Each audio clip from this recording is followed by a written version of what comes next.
ఏమడిగిన జవాబు చెప్పాలి. అడ్డగోలు ప్రశ్నలు వేస్తుంటారు. లే మంచి ప్రశ్నలు వేస్తున్నారు. ప్రశ్నలు వేసే దగ్గర అంటే ఏమైపోయిందంటే ఎప్పటి నుంచో జనాలు ప్రశ్నలు వేయకపోవడం వల్ల హిందూ ధర్మం అంటే ఏంటో తెలుసుకోలేకపోయారు కదా. ఇప్పుడు ఎందుకంటే మన అమ్మ నాన్నలు మనకు నేర్పించలేదు అనుకోండి, మనం మన పిల్లలకు నేర్పించాం. మన పిల్లలు ఇంకెవరికి నేర్పించారు. మనం నేర్పించిందే మనకు తల్లిదండ్రులు ఏం నేర్పించారు? నువ్వు గుడికెళ్ళు, దండం పెట్టుకో, వచ్చేసేయి, ఉపవాసాలు ఉండు, తీర్థయాత్రలు చెయ్యి, నువ్వు కోరికిన కోరికలు దేవుడు తెలుస్తాడు. ఇంతవరకు అందరికీ కూడా నేర్పించడంతో ఏమైపోయిందంటే అందరూ ఇంతే చేస్తున్నారు. అలా కాకుండా పూర్వకాలంలో ఏమయ్యేది? వేదం ఎందుకు నేర్చుకునే వాళ్ళు? మనం జీవితంలో ఏం సాధించాలి, ఎందుకు సాధించాలి, ఎలా సాధించాలి, ధర్మము, అర్థము, కామము, మోక్షము ఇవి సాధించాలి. ఎలా సాధించాలి? బ్రహ్మచర్య ఆశ్రమము, గృహస్థాశ్రమము, వానప్రస్థాశ్రమము, సన్యాసాశ్రమము. మనకున్న పుస్తకాలు ఏవి? ఈ వేదాలు, పురాణాలు, కావ్యాలు. మరి మనం పాటించవలసినవేంటి? స్మృతులు. జీవితంలో సాధించవలసినదేంటి? దర్శనాలు. ఇలాగా మనకు ఒక క్రమ పద్ధతి లోపల పూర్వకాలంలో నేర్పించేవాళ్ళు. ఇప్పుడు ఇవి చెప్తుంటే జనాలు ఆశ్చర్యపోతున్నారు. పురాణం అన్నా ఇంకేదన్నా కన్ఫ్యూజ్ అవుతున్నారు. అంటే మన పుస్తకాలు ఏవో కూడా జనాలలో 99.999% మంది చెప్పలేరు. ఏదో చెప్తారు రామాయణం, మహాభారతం, కానీ రామాయణం పురాణమా కాదా అంటే వాళ్ళకి తెలియదు. రామాయణం ఏ పురాణంలో వస్తుందండి?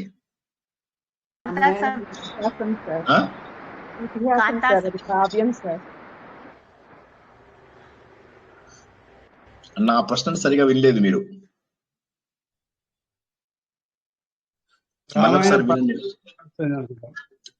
వేణుగోపాల్ గారు చెప్పండి.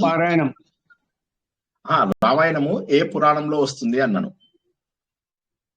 రామాయణము, మహాభారతం, అన్ని పురాణాలలో వస్తుంది సార్.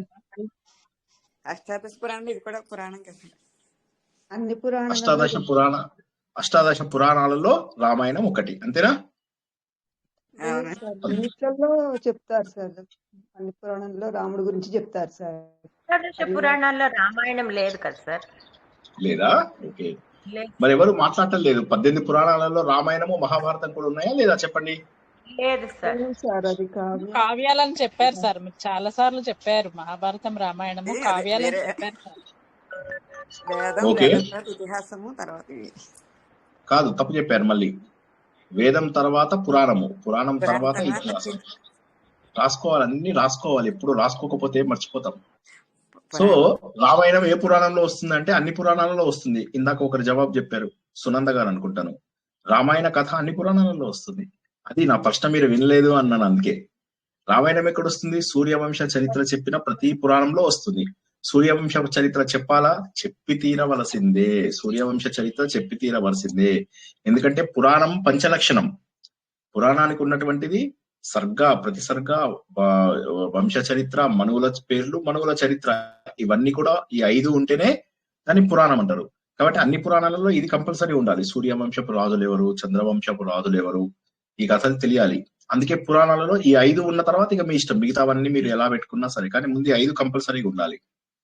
అందులోపల సూర్యవంశ చరిత్ర అన్నప్పుడు రఘువంశంలో రాముడి కథ చెప్పక తప్పదన్నమాట. మనం భాగవతంలో కూడా రాముని గురించి నేర్చుకున్నాం. అంతెందుకు, రామాయణం గురించి మనము ఇందులో కూడా నేర్చుకుంటాం, మహాభారతంలో కూడా నేర్చుకుంటాం. కాబట్టి రామాయణం ఎక్కడుంది అంటే అన్ని చోట్ల ఉన్నది. రామాయణం ఎక్కడుంది అంటే అన్ని చోట్ల కూడా ఉన్నది. అది ప్రశ్నకు సమాధానం. సో అదృష్టం బాగుంది, మీరు అంత 10th పాస్ అయ్యేటప్పుడు నేను ఎవాల్యుయేషన్ లో లేను. ఎవాల్యుయేషన్ లో ఉండుంటే అందరు 10th క్లాస్ తో చదువు ఆపేసేవాళ్ళు. అందరేమో 11th క్లాస్ లో పెళ్లి చేసుకున్నారు. నేను వచ్చుంటే 10th కే పెళ్లి చేసేసుకునేవాళ్ళు. 1 year ముందే పెళ్లి అయిపోయేది మీ అందరికి. అమ్మ చదువు మా వాళ్ళు అయితే లేదు, పెళ్లి చేసేసి అని ఇంట్లో వాళ్ళతో గోల చేసి గోల్ చేసి పెళ్లిళ్ళు చేసేసుకున్నారు. మామూలుగా 11th కే చేసేసుకున్నారు. ఇలా అందరికి 11th క్లాస్ లోనే అయిపోయింది కదండి. ఇంకొంతమందికి ముందైంది, కొంతమందికి 11 years కే అయిపోయింది పెళ్లి. ఏదో కొంతమందికి 11th క్లాస్ కి అయింది. సో ఏదేమైనా, సో కాబట్టి ఏంటంటే కొద్దిగా జాగ్రత్తగా వింటే అన్ని కూడా చక్కగా అర్థమవుతాయి. చెప్పండి సార్. అవన్నీ స్టడీస్ అన్ని మర్చిపోయాను సార్. ఇప్పుడు మీ ముందు స్టూడెంట్స్ లాగా ఉంటాం, బాగుంది సార్. Okay okay. అంతరాయత్ మీరోపశాంతయే శాంత పావనమచింత్య వైభవం నరం వపుషి కుంజరం ముఖే మన్మహే కిమపి తుందిలం మహః వసుదేవసుతం దేవం కంసచానూరమథన దేవకీ పరమానందం కృష్ణం వందే జగద్గురుం శ్రీకృష్ణం వందే జగద్గురుం జననీ జన్మభూమిశ్చ స్వర్గాదపి గరీయసి మాతృదేవో భవ. భగవద్బంధువులకు, ఆత్మస్వరూపులకు, సత్యాన్వేషులకు స్వాగతం, సుస్వాగతం. భగవంతుని చేరడానికి కర్మ, దాన్ని యోగంగా మార్చుకోవడం, భక్తి దాన్ని యోగంగా మార్చుకోవడం,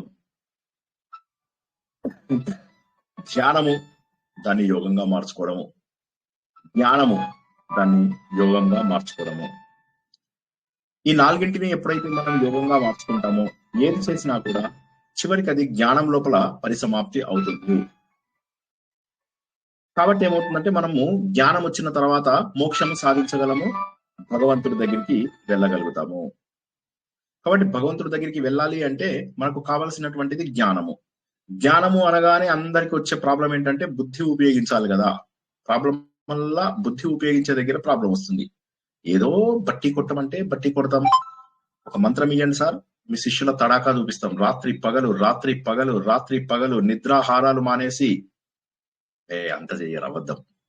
నిద్రాహారాలు మానేసి కాదు, అది కూడా ఒక గంట చేస్తే బోర్ కొడుతుంది, అది కూడా చెయ్యరు. ఏది చెయ్యరు. మరి ఏ చేయకపోతే ఎక్కడి నుంచి తెలుస్తాడు దేవుడు? ఏ కష్టమో పడద్దు.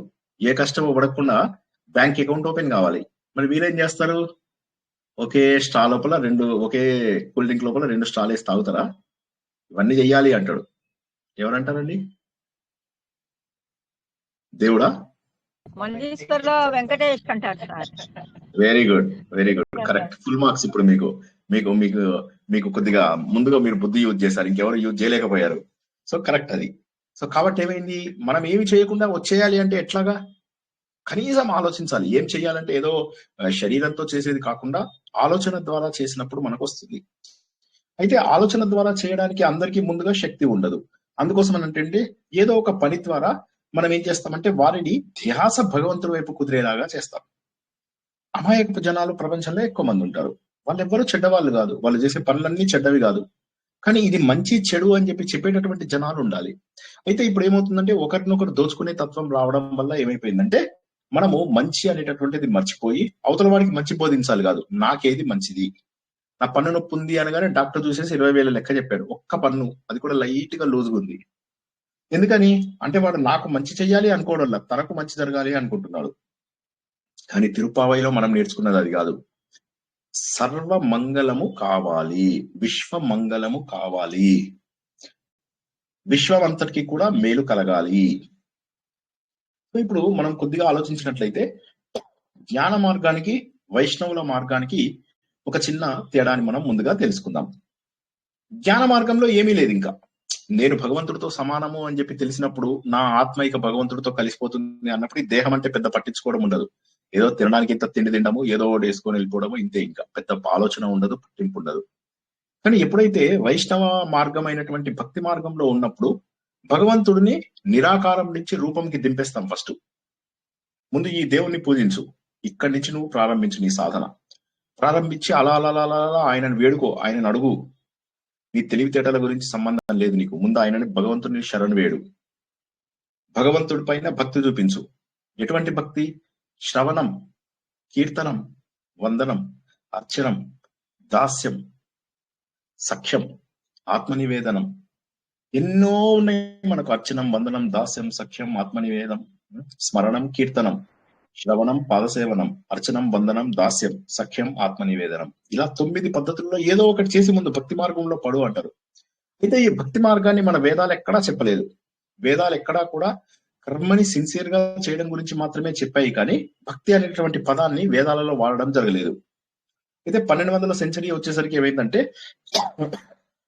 భక్తి మార్గం రావడం జరిగింది. ఆ భక్తి మార్గం వచ్చిన తర్వాత ఏమైందంటే సులువుగా ఉండడానికి భగవంతుని మనం భక్తితోని తీసుకురావాలి. అప్పుడు ఏమైతుందంటే మనకు ఏకాగ్రత ఏర్పడుతుంది. కొద్దిగా జాగ్రత్తగా పట్టుకోండి. ఏకాగ్రత ఏర్పడుతుంది. ఏకాగ్రత ఏర్పడిన తర్వాత ధ్యానంలోకి వెళ్ళడం పెద్ద కష్టమైనటువంటిది కాదు. 100 ఆలోచనలలోంచి ఒకే ఒక ఆలోచన అయినటువంటి భగవంతుడి దగ్గరికి చేరుకోవాలి.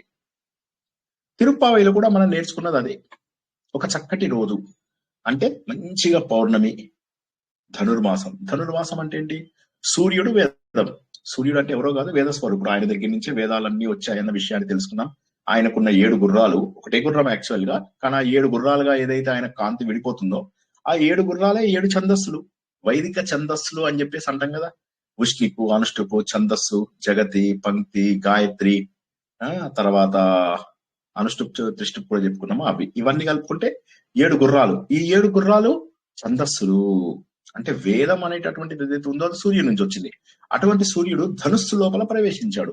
ధనుస్సు చూడడానికి ఎట్లా ఉంటుంది? ఓంకార రూపంలో ఉంటుంది. ఓంకారం అంటే ఏంటి? మళ్ళీ వేదమే. సో కాబట్టి వేద స్వరూపుడైనటువంటి భగవంతుడు సిద్ధంగా ఉన్నాడు. ఇటు చూసినట్లయితే శ్రీకృష్ణ భగవానుడు చెప్పాడు, మార్గశిర మాసం నేనే అని చెప్పి, నా వైపుకే నీ ప్రయాణం అని చెప్పాడు. అది కూడా ప్రారంభమైంది. వెన్నెల అద్భుతంగా కూడా ఉంది. ఎక్కడ చూసినా కూడా ఆనందమయమైనటువంటి సమయం ఉంది. ఇంకా మనకు భక్తికి తప్ప వేరే దారేముంది? మనకు భగవంతుడు తప్ప జీవితం లోపల వేరే లక్ష్యం ఏముంది? మనకు భగవంతుడు తప్ప ఇక జీవితం లోపల వేరే లక్ష్యం అనేటటువంటిది ఏది లేదు. అద్భుతమైనటువంటి భగవంతుడు ఆలోచనలు తప్ప మనకి ఇక జీవితంలో రావాల్సిందంటే ఏదీ లేదు. కాబట్టి మనం ఏం చేయాలి అంటే, ఈ తిరుప్పావై అనేటటువంటిది కేవలము ఒక 30 పాశురాలు, 30 పద్యాలు అని చెప్పేసి అనుకోవడానికి వీల్లేదు. ఇవన్నీ ఏంటంటే ఒక నియమం పెట్టుకొని మనము ఆ నియమం ప్రకారంగా ఎలా భగవంతుణ్ణి చేరుకుంటాం, ఎలా భగవంతుణ్ణి చేరుకోవాలి, మెల్లమెల్లగా మెల్లమెల్లగా మెల్లమెల్లగా భగవంతుడిని చేరుకోవాలి. అందులోపల ఏమనుకున్నాం మనం? ఇది దక్షిణాయనంలో చివరి రోజులు. దేవతలకి దక్షిణాయనం, ఇది మనకందరికి దక్షిణాయనం. ఇది దేవతలకి ఇది రాత్రి సమయం. రాత్రి అయిపోయి ఎర్లీ మార్నింగ్ 4 o'clock 5 o'clock మధ్యలో టైం అన్నమాట. అంటే దేవతలకి ఇది బ్రాహ్మీ ముహూర్తం. ఈ నెల రోజుల పాటు చాలా చక్కటి సాధన కుదురుతుంది. కాబట్టి మనకి ఇది చక్కటి సమయము, చాలా చక్కటి సమయము. ఆవిడ మరి దేవుణ్ణే ఎందుకు శ్రీకృష్ణుడిగా భావిస్తూ ఆయన దగ్గరికి వెళ్ళాలి అని ఎందుకు అనుకుంది? ఆవిడ విన్నటువంటి కాత్యాయని వ్రతం. కాత్యాయని వ్రతం మీరు అందరూ చేశారు. ఆ కాత్యాయని వ్రతం లోపల వారు చేస్తూ చివరికి స్నానము ఒంటి మీద వస్త్రములు లేకుండా చేశారు. అది తప్పు. దానివల్ల ఎన్నో ప్రమాదాలు వస్తాయి. తర్వాత ఒక రాక్షసుడు వారికి ఒకసారి అపకారం చేయడం అంటూ జరిగింది. ఆ కథ గుర్తుంచుకొని శ్రీకృష్ణుడు అక్కడికి వచ్చి వ్రతము నాశనం అయిపోతుంది కాబట్టి వాళ్ళని కాపాడడం కోసం అని చెప్పేసి వారందరి వస్త్రములు కూడా దొంగతనం చేయడం జరుగుతుంది. దొంగతనం చేసిన తర్వాత వారికి వాటిపైన వ్యామోహం, శరీరం పైన వ్యామోహం పోతే తప్ప భగవంతుడు ఎవరిని ఉద్దేశించి చేస్తున్నారు? వాళ్ళు శ్రీకృష్ణ పరమాత్మను ఉద్దేశించి వారు కాత్యాయని వ్రతంలో చేస్తున్నారు. ఇక్కడ నాకు భర్తగా కావాలి అంటే అర్థం ఏంటి? భర్త అంటే భరించేవాడు. అంటే ఈ ప్రపంచం అంతటినీ కూడా భరించేటటువంటి భగవంతుడు ఎవరైతే ఉన్నాడో ఆయనని వేడుకుంటున్నారు. సో అక్కడ భర్త అంటే మొగుడు పిల్లాలు మన టైప్ లో కాదు. మన టైప్ లో పిల్లం వచ్చి మొగుడిని 2 పీకడము, జుట్టు వీకడము ఇవన్నీ కాదు. సో ఆ భర్త అంటే భరించగలిగేటటువంటి ఒక చైతన్య శక్తిని పూజిస్తున్నారు వాళ్ళు. ఆ చైతన్య శక్తి ఎదురుగానే ఉంది రూపం ధరించి. ఆయన ఏమంటాడు? ఈ చైతన్య శక్తి రావాలి అంటే ముందు నీ లోపల మార్పు రావాలి. నువ్వు చేసేటటువంటి పద్ధతిలో నా అనేటటువంటి భావన పోవాలి. దీన్ని మళ్ళీ ఒకసారి మీకు క్లియర్ గా ఎక్స్ప్లెయిన్ చేస్తాను, ఆలోచించండి. నేను ఒక వ్రతం చేశాను, నేను ఒక నోము చేశాను. ఇప్పుడు నాకు మోక్షం వస్తుందా రాదా? ఎవరైనా జవాబు చెప్పండి. నేను ఒక నోము చేశాను, నాకు మోక్షం వస్తుందా రాదా? ఎవరైనా జవాబు? రాదండి. ఎందుకని? నిష్టగా చేయాలి. నేను భగవంతుడు వేరు కాదు అనే సంకల్పంతో చెయ్యాలి. అంటే నేను అనేటటువంటి అహంకారం ఉన్నది అంటే అప్పుడు ఏమైంది? మళ్ళీ మనకు దేహ భ్రాంతి ఉన్నట్టే లెక్క. ఎప్పుడైతే మనకు దేహ భ్రాంతి ఉంటుందో, ఎప్పుడైతే మనకు ఈ శరీరమే నేను అనేటటువంటి భావన ఉంటుందో అప్పుడు ఏమైపోతుందంటే మనకు భగవంతుడు దొరకడు. ఆత్మజ్ఞానము మన లోపల కలగడానికి అవకాశం లేదు. ఆత్మజ్ఞానం నేను అనే భావన పోతే తప్ప ఆత్మజ్ఞానం రాదు. ఆత్మజ్ఞానం వస్తే తప్ప మోక్షం రాదు. కాబట్టి నేను అనేటటువంటి భావన పోవాలి. ఇప్పుడు వీళ్ళందరికీ మరి మోక్షం కావాలి, భగవంతుడు కావాలి అంటే మోక్షం కావాలని మీనింగ్. సింపుల్ గా చెప్పాలంటే, క్లియర్ గా అర్థం చేయించాలంటే భగవంతుడు కావాలి అంటే ఏంటి? నాకు మోక్షం కావాలి. మోక్షం కావాలి అంటే నేను అనే భావనను వదిలేయాలి. నేను, నా పిల్లలు. ఇందాకే తిరుప్పావై వేరే గ్రూప్ లో చెప్పినప్పుడు నేను అందరిని అడిగాను, పిల్లల కంటే భగవంతుడిని ఎక్కువ ఇష్టపడే వాళ్ళు ఎవరు ఉన్నారు అని. మీ పిల్లలకి ఏమైపోయినా పర్వాలేదు, భగవంతుడిని ఇష్టపడతాం అన్న వాళ్ళు ఈ గ్రూప్ లో ఎంతమంది ఉన్నారు చెప్పండి. ఆ గ్రూప్ లో చాలా మంది దొరికారు నాకు. ఈ గ్రూప్ లో ఎంతమంది ఉన్నారండి? నా పిల్లలకి ఏమైపోయినా పర్వాలేదు, నాకు భగవంతుడే కావాలి. పిల్లల్నే భగవంతుడు అనుకొని దేవుడికి చేసే సేవ పిల్లలకి చేస్తాం. అలా కాదు, అది అది అది అది తెలివైన మాట, కానీ అది కాదు. అలాంటప్పుడు అందరిలో భగవంతుని చూడాలి, పిల్లల్నే కాదు, అందరినీ భగవంతుడుగా చూడాలి. పిల్లలు వాళ్ళకి వాళ్ళు చేసుకోలేరు కదా సార్, మనం చెయ్యాలి. పిల్లలంటే 40-30 ఏళ్ళు వచ్చిన తర్వాత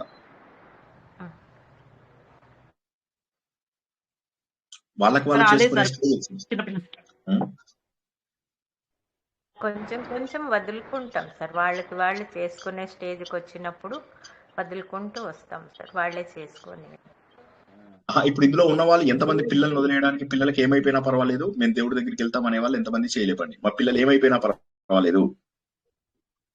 ఎవరు ఉండరు సార్, ఆయన వచ్చి తీసుకెళ్తా అంటే వెళ్తాం. అది గ్యారంటీగా తీసుకెళ్తాం. That is for sure. అక్కడికి వద్దు రామ్మా అంటే వెళ్ళిపోతాం సార్. అది అబద్ధం. ఎందుకంటే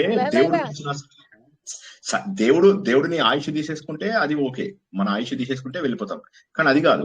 దేవుడు నేను కావాలా, పిల్లలు కావాలా అంటే నా పిల్లలు బాగుండాలి అని కోరుకుంటాం. మనం పిల్లలు బాగుండాలి, ఆ తర్వాత నాకు మోక్షం కావాలి అని కోరుకుంటాం. అందుకే మన కథలన్నీ కూడా ఎలా ఎండ్ అవుతాయి? మనం చదివేటటువంటి చందమామలో, బాలమిత్రలో, వీటన్నిటిలో అతను పుట్టినంతసేపు మంచి కోరికలన్నీ తీరుకొని ఇహలోకంలో సకల సుఖంలో అనుభవించి తర్వాత మోక్షము సాధించాడు అని చెప్పేసి ఉంటాయి ప్రతి కథ లోపల కూడా. ఎందుకోసం అంటే ముందు ఎవ్వడు ఇహలోక సుఖాలను వదులుకోడు. ఆ ఇహలోక సుఖాలని వదులుకోకపోతే నీకు ఎక్కడ భగవంతుడు ప్రత్యక్షం అవుతాడు? అది ఇంపాసిబుల్, ప్రాక్టికల్లీ ఇంపాసిబుల్. కానీ మనకేమైందంటే అసలు అలా చెప్తే వీలవదని చెప్పేసి ఇప్పుడు అందరిని వదిలేయమంటే ఈ ప్రపంచం నడవదు. కాబట్టి ఏంటంటే లేదు గృహస్థాశ్రమంలో ఉండు, మంచిగా చేసుకో, సాధన చేసుకో అంటారు. అప్పుడు మనం ఏమైంది? గృహస్థాశ్రమంలో ఉండిపోతున్నాం. పిల్లలనే దేవుళ్ళలాగా కొలిచే వాళ్ళు ఎంతమంది ఉన్నారండి ఇందులోపల? పిల్లలే దేవుళ్ళు, నా పిల్లలే దేవుళ్ళు, ఇక నాకు ప్రపంచం వద్దు అని చెప్పేసి ఇక అలాగా వాళ్ళు పెద్దోళ్ళు అయినా కూడా వాళ్ళని దేవుళ్ళలాగా పూజ చేసి, పాదాభివందనం చేసి, ప్రతిరోజు 16 ఇవి చేసి 16 పూజలు చేసే వాళ్ళు ఎంతమంది ఉన్నారండి? చాలా మంది ఉన్నట్టున్నారు.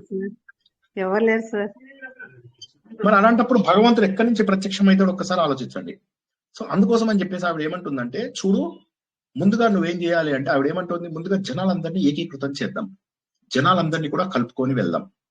ఈ చేస్తున్నటువంటి శ్రీ వ్రతము అంటే ఇది భగవంతుడి యొక్క చైతన్య శక్తి. శ్రీ అంటే భగవంతుడి యొక్క చైతన్య శక్తి.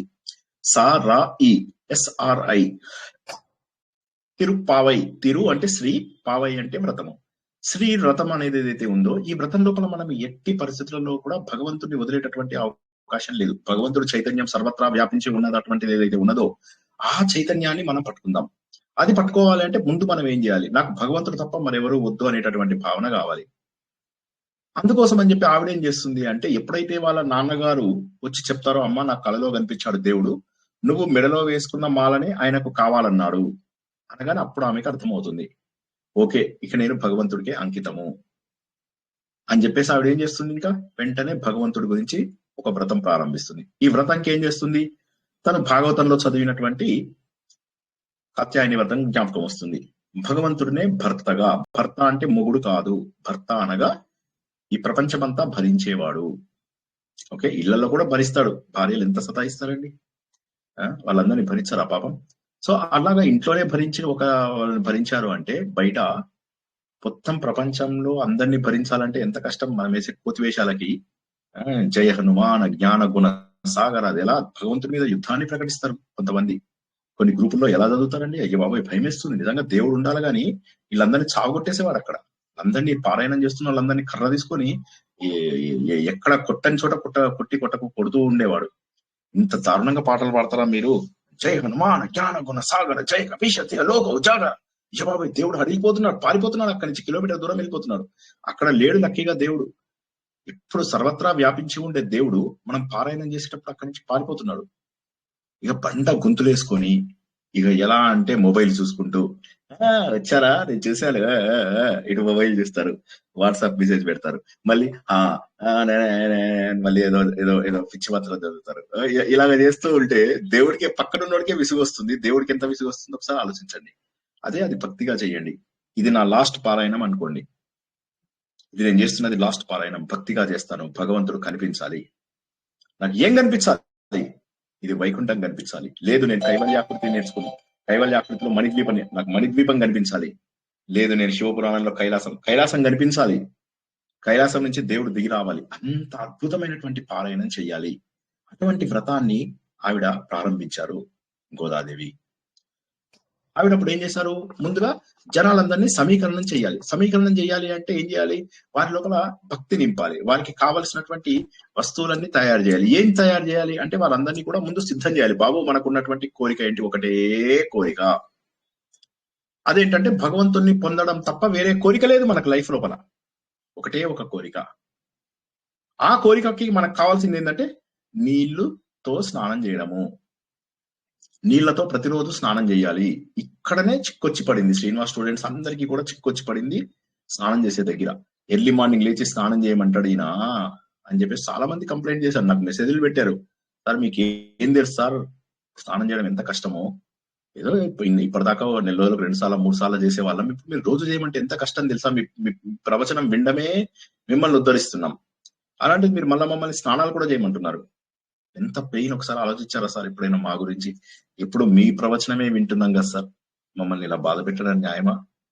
ఎంత బాగా అడిగారో ప్రశ్నలు, నాకు చాలా కళ్ళలోంచి నీళ్ళు వచ్చాయి పాపం. అప్పుడప్పుడు స్నానం చేస్తున్నాడు, సరే నేను అన్నాను సరే మీకు తోచినప్పుడే స్నానం అడిగి ఉండదు సార్, మీరు అట్లా చెప్తున్నారు కానీ.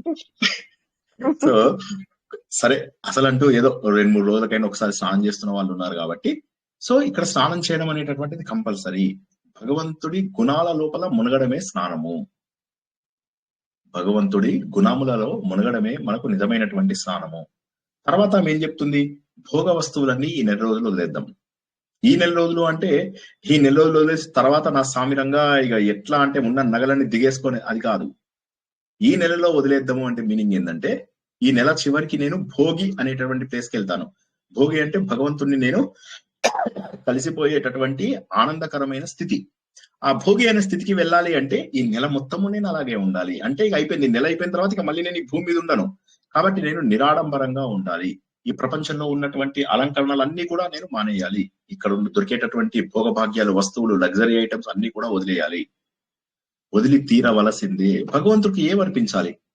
మన అహంకారాలన్నీ వదిలేయాలి, మన దుర్గుణాలన్నీ భగవంతుడికి చెప్పి, దేవుడా వీటన్నింటినీ నా లోపల నుంచి వదిలింపజేయి.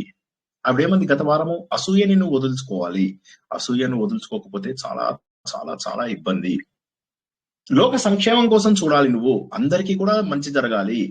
ఉదాహరణకి ఇప్పుడు అక్కడ 1,00,000 మంది అమ్మాయిలు తిరుగుతున్నారు అనుకోండి, ఇది బ్రజభూమి లోపల తిరుగుతుంటే ఒక 10 మందే రారు. ఇప్పుడు ఈవిడ చేసినటువంటి ఈ మొత్తంలో 6, 7, 8, 9, 10, 11, 12, 13, 14, 15 ఏవైతే ఉంటాయో ఆ 10 మందిని లేపడానికి అందరు వచ్చారు. ఈవిడ మాట విని అందరు వచ్చారు, కానీ ఆ ఒక్క 10 మందిని ముందు నిద్ర లేపాలి. అంటే ఎవరిని కూడా వదలవద్దు. సామూహిక సత్సంగం అంటే మంచి వాళ్ళని లేపాలి. ఎవరై సత్సంగం అనగానే మనం ఏం చేస్తామంటే భజనలు చేయడానికి ఉపయోగించేస్తాం, కానీ సత్సంగం అంటే ఏంటి? చక్కటి సాంగత్యం. సత్సంగత్వే నిస్సంగత్వం, నిస్సంగత్వే నిర్మోహత్వం, నిర్మోహత్వే నిశ్చలతత్వం, నిశ్చలతత్వే జీవన్ముక్తి. మొట్టమొదటి మెట్టు ఏంటంటే మంచి వారితోటి మనము స్నేహం చేయడం, ఏ అసూయ ద్వేషం లేకుండా మన మార్గంలోనే ఉన్న వాళ్ళతో స్నేహం చేయడం. ఈవిడేమంటుంది, తలుపు మూసుకొని పడుకున్న జనాలను కూడా వెళ్ళేసి లేపుతోంది. మోక్షం అనేది ఏ ఒక్కరికో పరిమితం కాదు, మన అసలు స్వరూపం మోక్ష స్వరూపమే. ఇప్పుడు ఉదాహరణకి నేను అద్దం ముందే వెళ్ళాను, పొద్దున్న వెళ్ళేసరికి అంతా మసిగా ఉంది, చూసుకున్నాను, నేను కనిపించలేదు. మధ్యాహ్నము ఎవరో వచ్చి తుడిచారు, నా ముఖం కొద్దిగా లైట్ గా కనిపిస్తుంది. సాయంత్రము బాగా తుడిచారు, నేను కనిపించాను. సో నేను రాత్రిపూటనే ఉన్నానా లేకపోతే పొద్దున్న మధ్యాహ్నం కూడా ఉన్నానా? ఎవరైనా జవాబు చెప్పండి.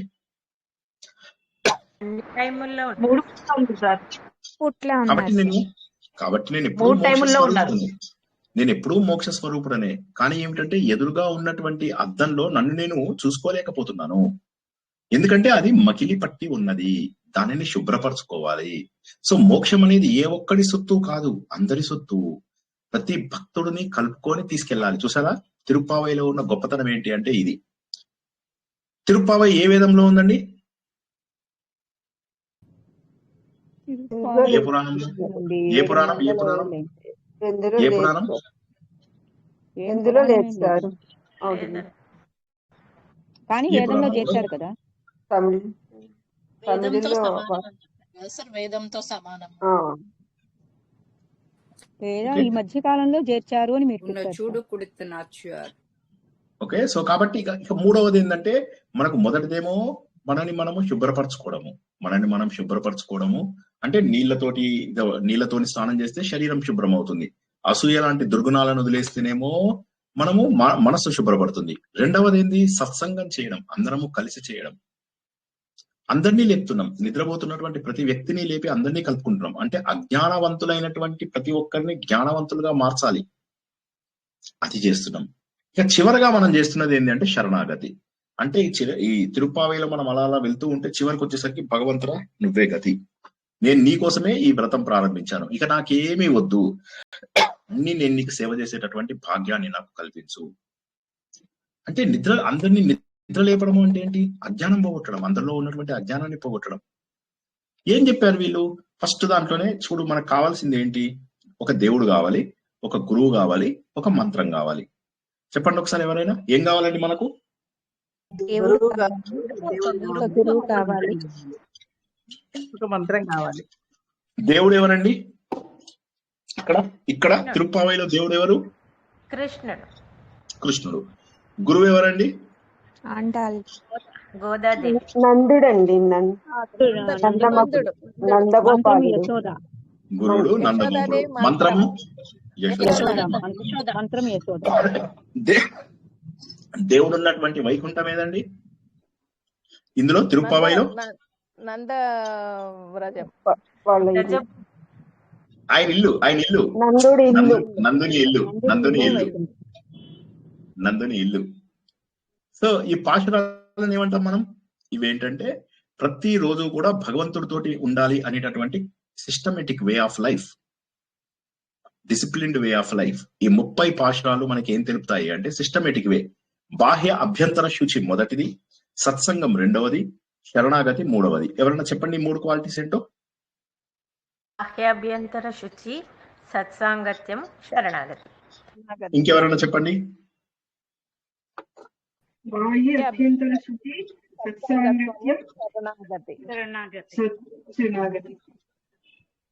Very good.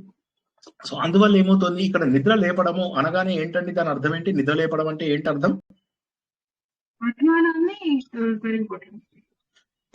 అజ్ఞానాన్ని పోగొట్టడము.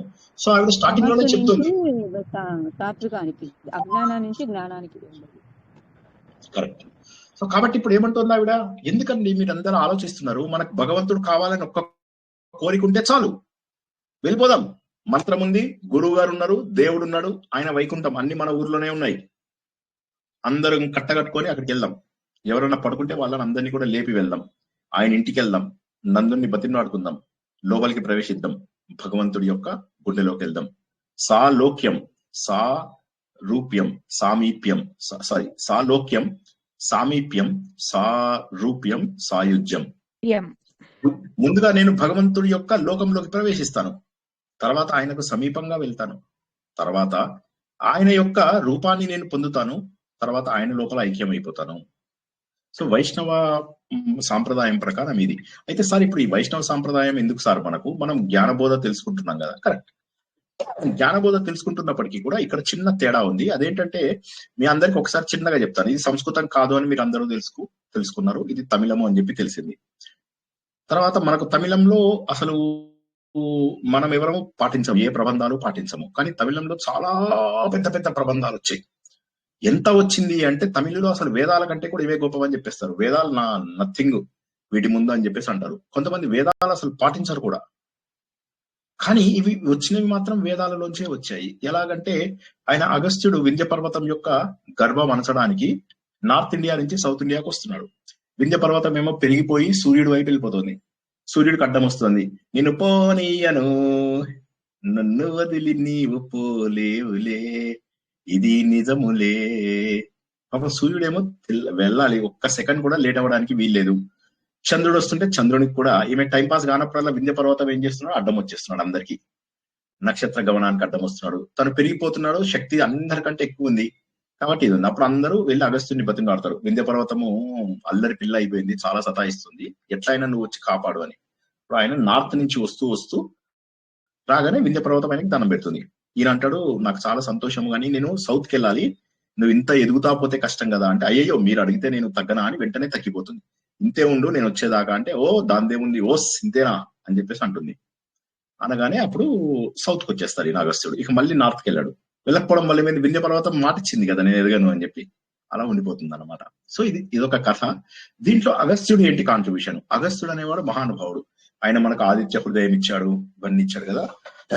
బ్రహ్మాండ పురాణంలో ఉన్నటువంటి లలిత సహస్రనామాన్ని ఇచ్చిన వాడు ఆయన మహానుభావుడు అగస్త్యుడు. అది కాక నాడి అని చెప్పి ఒకటి మనం తమిళ్లో నేర్చుకుంటాం కదా తంజావూరులో, అది కూడా అగస్త్యుడే ఇచ్చాడు అనమాట.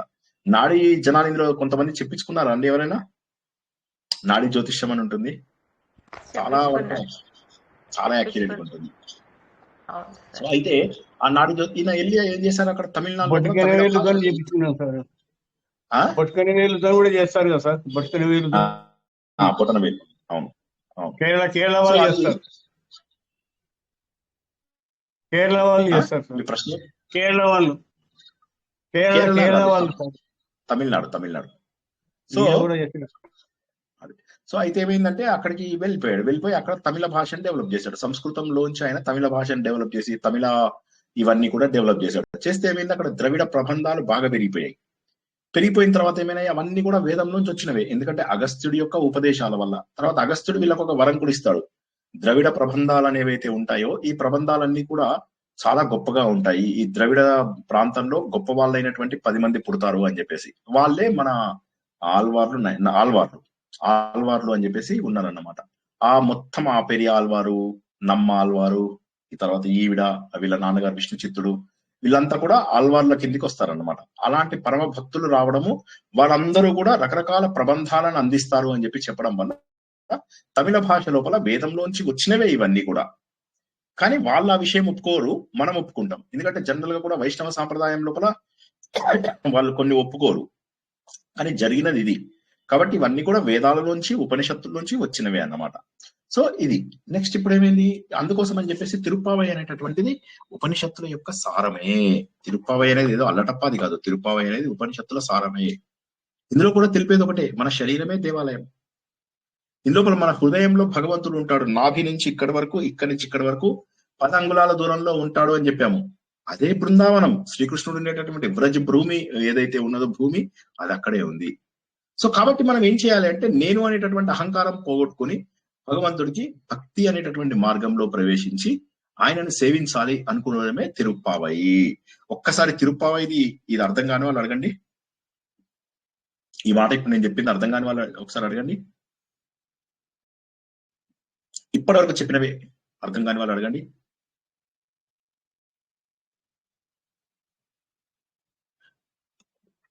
చాలా డీప్ స్లీప్ వెళ్తారు మన స్టూడెంట్స్. మదాక మంచిగా ఆవులిస్తున్నారు, కొంతమంది గురక కూడా వినిపిస్తుంది. నాకు అదృష్టం బాగుంది. అందుకే ఈ మధ్య ఏంటంటే కనుక్కున్నది కూడా అగస్త్యులే కదా సార్. నేను అనే అహంకారం పోవడం అండి తిరుప్పావైలో నేను అనే అహంకారం పోయి ఇందాక 3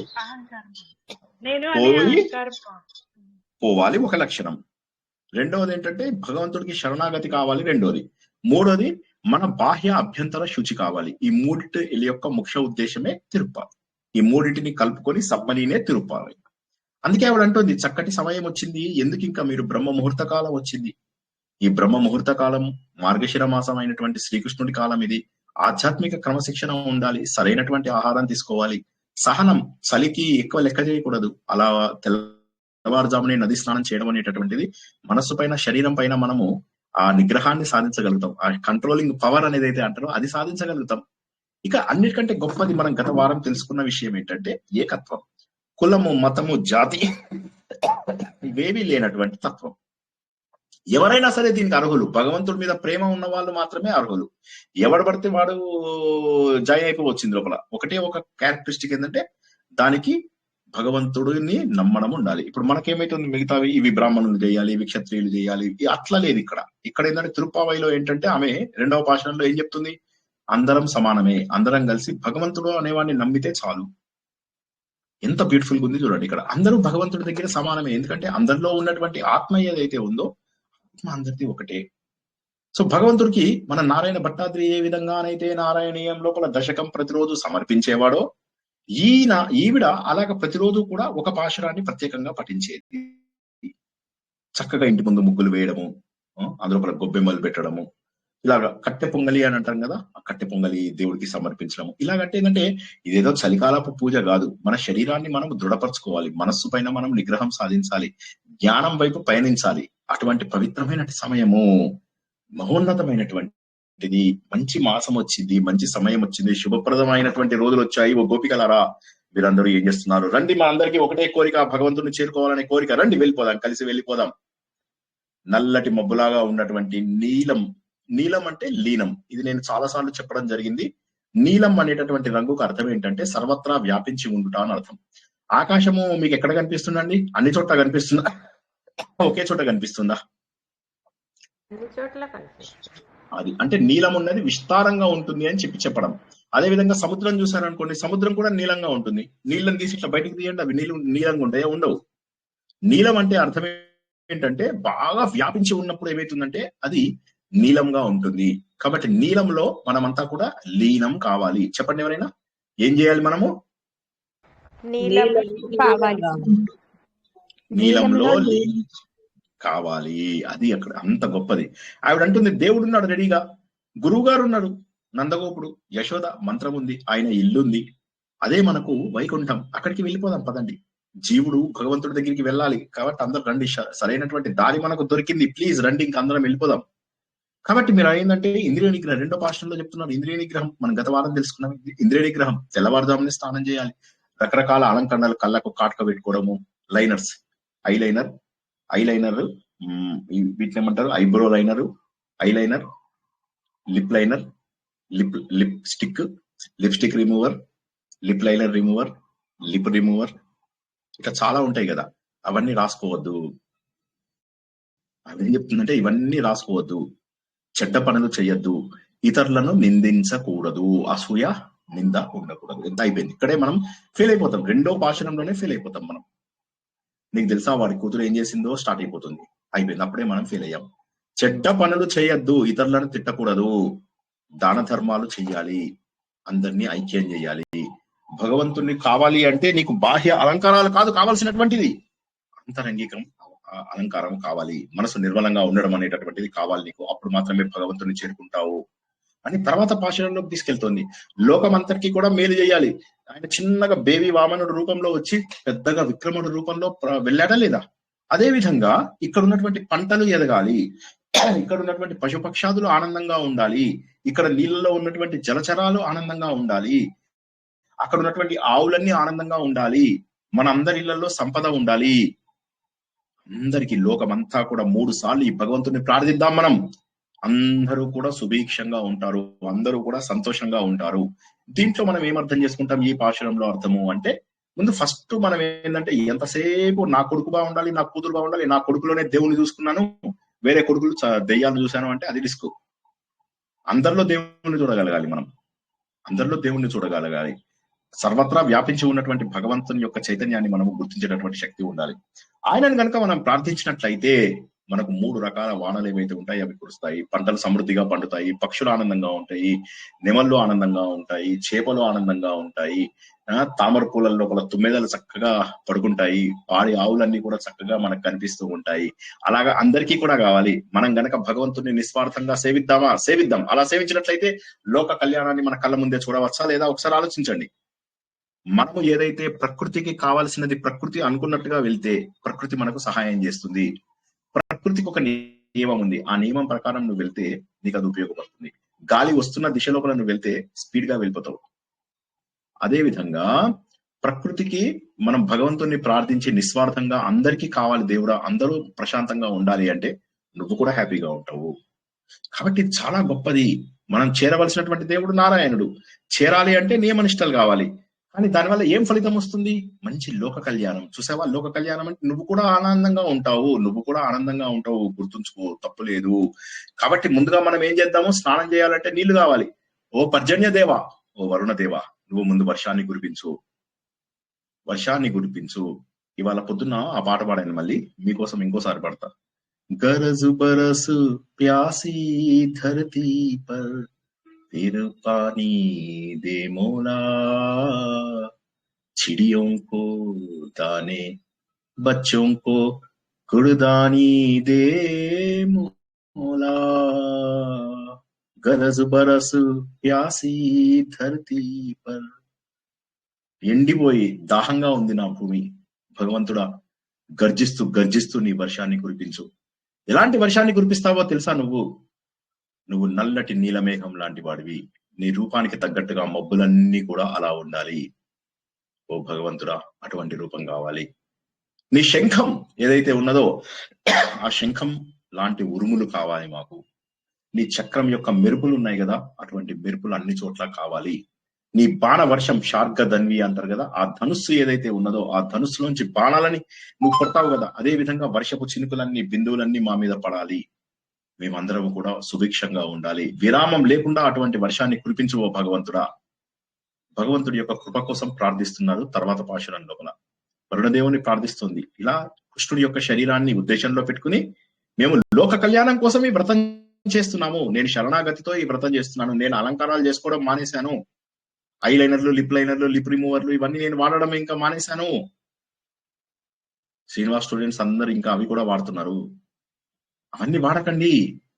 కాబట్టి ఎప్పుడైతే నీకు ఖచ్చితంగా జ్ఞానం ఉంటుందో ఆ జ్ఞానం అనేటటువంటి వర్షాన్ని నా మీద కురిపించు. నేను అన్ని తప్పులు చేయకుండా ఇంకా సిద్ధంగా ఉన్నాను. నన్ను నేను పరిశుభ్రంగా చేసుకున్నాను. ఆ జ్ఞానం అనేటటువంటి వర్షాన్ని నా పైన కురిపించు భగవంతుడా. మనందరికీ అనుమానం ఉంది, దేవుడు మనందరి దగ్గరికి వస్తాడా రాడా? కొన్ని కోట్ల జన్మలలో నేను చేసుకున్నటువంటి పాపాలు ఉన్నాయి. కొన్ని కోట్ల జన్మలలో నేను తెలిసి తెలియక చేసినటువంటి తప్పులున్నాయి. ఈ జన్మలలో ఎంతో మంది మీద నేరాలు చెప్పాను, ఎంతో మంది మీద చాడీలు చెప్పాను, ఎంతో మంది మీద అసూయపడ్డాను, ఎంతో మందితో చెడ్డగా మాట్లాడాను, నోరు ఇష్టం వచ్చినట్టుగా వాడుకున్నాను. నాకు దేవుడు ఎట్లా ప్రత్యక్షం అవుతాడు? భగవంతుడి దగ్గరికి వెళ్తే పాపాలు పోతాయి, కానీ నేను పాపాలు చేసిన మనిషిని భగవంతుడి దగ్గరికి ఎట్లా వెళ్తాను? మొదటిది. రెండోది, భగవంతుడి దగ్గరికి వెళ్తే ప్రేమ వస్తుంది నాకు, కానీ నేను ప్రేమగా ఉంటే కదా భగవంతుడి దగ్గరికి వెళ్ళేది. కాబట్టి నా పరిస్థితి ఎట్లాగా? ఇప్పుడు నేను ఏం చేయాలి? నాకు భగవంతుడు ప్రేమగా ఉన్నాడా లేదా? నేను ప్రేమగా ఉన్నానా లేదా? ఇప్పుడు నాకేం కావాలి? పరిస్థితి నా పరిస్థితి ఏమిటి? నా పరిస్థితి ఏమిటి? ఇప్పుడు నేను ఏం చేయాలి అని అందరూ ఆడుతుంటారు. మనం ఏదో చేద్దామని పెద్దగా గొప్పగా పెట్టుకున్నాం ఈ పని. గొప్పగా పెట్టుకున్న పనులు సరిగావో. దశరథుడు పెద్దగా నిర్ణయించాడు రాముడికి పట్టాభిషేకం చేద్దామని. అది కాస్త ఏమైపోయింది? మధ్యలో ఆగిపోయింది. కాబట్టి మనం చేద్దాం అనుకున్నది కూడా సక్రమంగా అవుతుందా లేదా?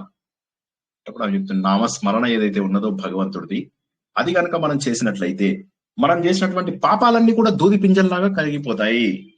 అయితే ఇది జనరల్ గా భక్తి మార్గంలో రాదు, జ్ఞాన మార్గంలో మనకు వస్తుంది. జ్ఞానాగ్ని దగ్ధ కర్మాణం. సో ఇక్కడ ఏం చేస్తున్నారంటే వైష్ణవులు భక్తిని జ్ఞానాన్ని రెండింటినీ కలిపేస్తున్నారు. జ్ఞానం అనేటటువంటి వర్షం మన పైన కురిసినప్పుడు ఒకడి మీద కురిసి ఒకడి మీద కురవకపోవడం ఉండదు. అందరం మోక్ష స్వరూపులమే. వర్షం పడ్డప్పుడు అందరం క్లీన్ అవుతాం. కాబట్టి ఇక్కడ ఏమవుతుందంటే మన పాపాలన్నీ కూడా కొట్టుకుపోతాయి.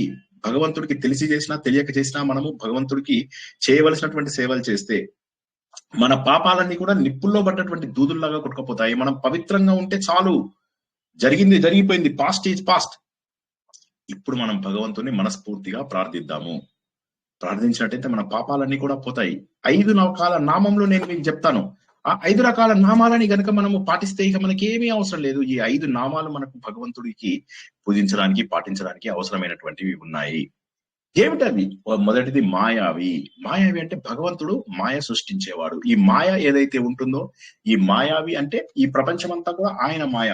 కానీ మనం ఆయనని గనక పట్టుకుంటే ఈ మాయలోంచి తొలగిస్తాడు. ఇది మొదటి నామం. రెండోది ఏంటంటే మధురానగరంలో ఉన్నవో బలశాలి అని చెప్పి ఈవిడ అంటున్నారు. 5 నామాలు ఇస్తున్నారు. మొదటిదేమో మాయావి అని అన్నారు. అంటే ప్రపంచమంతా కూడా మాయలో నింపినటువంటి ఓ భగవంతుడా అనేది మొదటి నామం. రెండవ నామం ఏంటంటే మధురానగరంలోనే అందరికంటే కూడా పవర్ఫుల్ గా ఉన్నటువంటి ఓ దేవుడా అనేటటువంటిది. మూడోది ఏంటంటే మా బ్రజభూమిలో ఉన్నటువంటి ఈ యమునా నది తీరం లోపల నువ్వు విహరిస్తూ ఉన్నావు అటువంటి భగవంతుడా అని మూడవ నామం. నాలుగోది ఏంటంటే మా నంద వ్రజం ఏదైతే ఉన్నదో మా బృందావనం, ఈ బృందావనికే నువ్వు మణిరత్నాన్ని. సార్ మణిరత్నమేనా సార్? రామ్ గోపాల్ వర్మ కాదా? కాదు, మణిరత్నం, మణి దీపం. సో కాబట్టి నువ్వు మహానుభావుడవి అనేది 4వ నామం. 4 నామాల తర్వాత చివరిగా ఏం చెప్తారంటే నువ్వు తల్లి గర్భానికి ప్రకాశాన్ని ఇచ్చినటువంటి దామోదరుడవి. అంటే తల్లి యొక్క పేరు నిలబెట్టినటువంటివి, తల్లికి జ్ఞానబోధ చేసినటువంటి దామోదరుడివి. అంటే దామంనకు ఉదరంనకు దామం అంటే పొట్టకు తాడు కట్టినటువంటి వాడివి, కట్టబడినటువంటి వాడివి. లేదా లోకములన్నీ కూడా నీ కడుపు లోపల పెట్టుకున్నటువంటి వాడివి. ఈ 5 నామములు చదువుదాం రండి.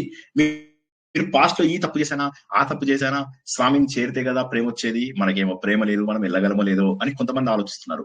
వచ్చిన వాళ్ళని వదలకూడదు, కొత్త వాళ్ళని పికప్ చేసుకోవాలి. ఇప్పుడు ఇది ఇక్కడ వీళ్ళకు ఉన్నటువంటి టార్గెట్. కాబట్టి ఇక భయపడద్దు. దేవుడికి ఎలా పిలిచినా కూడా పలుకుతాడు. ఎన్ని పాపాలున్నా కూడా కరిగిపోతాయి. ఇక మీరు వేరే డౌట్స్ అవి ఎవరు పెట్టుకోకండి, వచ్చేసేయండి, నన్ను ఫాలో అయ్యి మీరు అందరూ రండి, అందరూ వచ్చేయాలి అనగానే అప్పుడు ఇంకా ఏమైంది అంటే 10 మందిలో 10 మంది రాలేదు అని చెప్పి తెలుస్తుంది. గత వారం ఇంతవరకు తెలుసుకున్నాం మనం.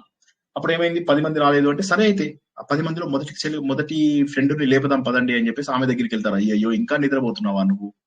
ఇటు చూడు, పక్షులు ఏమో చక్కగా సౌండ్ చేస్తూ ఎంత ఆహ్లాదకరంగా ఉన్నాయి. ఆ సౌండ్ కు నీకు మెలకు రాలేదా? అలారం పెట్టినట్టు పక్షులు కిలకిలా రావాలి వచ్చేవి, నువ్వు ఎందుకు లేవలేకపోయావు? రెండోది శంఖనాదం, ఆలయం లోపల శంఖనాదం పెద్దగా వినిపిస్తుంది, దానికి కూడా నువ్వు లేవలేకపోయావా? ఓ చెలి, ఓ మిత్రురాలా, ఓ సఖి, ఎందుకు లేవలేకపోయావు నువ్వు? అటు చూస్తే మునులు, ఋషులు వీళ్ళందరూ హరి హరి హరి హరి అని చెప్పేసి అంటున్నారు కదా, ఈ శబ్దాల్ని చెవికి ఎక్కడం లేదా? ఎందుకు లేవడం లేదు అని చెప్పేసి మొదటి చెలికత్తను లేపుతున్నారు అనమాట. అంటే దీని అర్థం ఏంటి అంటే అజ్ఞానం. ఏదైతే నిద్ర అనేటటువంటిది ఉన్నదో, ఈ నిద్ర అనేటటువంటిది అజ్ఞానం.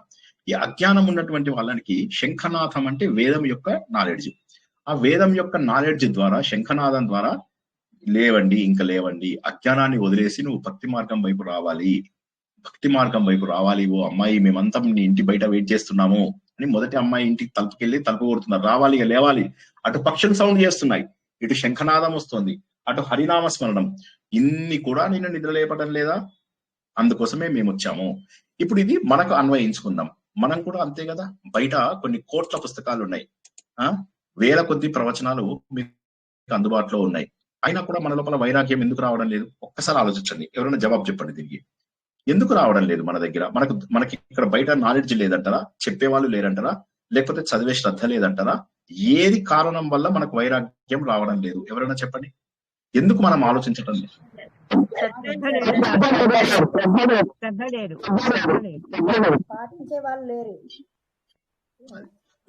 కాబట్టి మనకు శ్రద్ధ లేదు. ఇప్పుడు ఇది చెప్పడం ఎవరికి అంటే మనలాంటి వాళ్ళ కోసం అన్నమాట. బాబు, నువ్వు ఎందుకు ఇలాంటి పనులు చేస్తున్నావు? అన్ని అవైలబుల్ ఉన్నాయి నీకు. అటు శంఖం ఉంది, ఇటు పక్షులు కిలకిలా రావాలి, ఆ శబ్దానికి నీకు మెలకు రావడం లేదంటే నీ తప్పే, ఇంకెవరి తప్పు కాదు అనగానే ఏ ఆలోచన. అప్పుడు ఆమెను లేపుతారు, మొత్తం మీద ఆమెను తీసుకొని మళ్ళీ నెక్స్ట్ వెళ్తారు అన్నమాట. ఇంకొక అమ్మాయి ఉంటుంది. ఏంటమ్మాయి, నువ్వెందుకు లేవడం లేదు? ఇప్పుడు ఆమెను కలుపుకున్నారు, ఇంకొక అమ్మాయి ఇంటికి వెళ్తున్నారు. రోజుకు ఒక పాశురం కదా, ఈ తర్వాత పాశురంలో ఇంకొక అమ్మాయి దగ్గర ఇంటికి వెళ్తారు. ఏంటమ్మాయి, నువ్వెందుకు లేవు? అక్కడ ప్రద్వాద పక్షులు ఏవైతున్నాయో పొద్దున్ననే అబ్బా విడిపోయే సమయం వచ్చిందా అని బాధపడుతున్నాయట. బాధపడి కిలకిలా కిలకిలా కిలకిలా కిలకిలా రావాలి చేసుకుంటూ బయటకు వచ్చేస్తున్నాయి.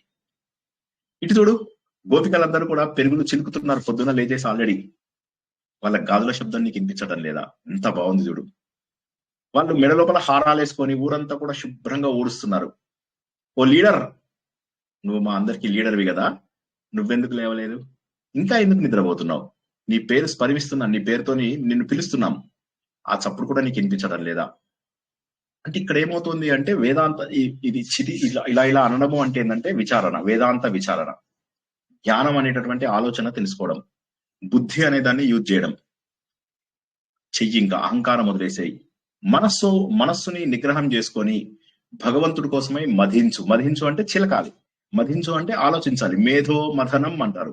మథనం చేస్తే ఎన్నో వస్తాయి అని మనం సాగర మథనంలో తెలుసుకున్నాం, మేధో మథనంలో తెలుసుకున్నాం, పెట్రోలియం మథనంలో తెలుసుకున్నాం. ప్రతి చోట కూడా నువ్వు ఎంత మథనం చేస్తే అన్ని కొత్త వస్తువులు వస్తాయని.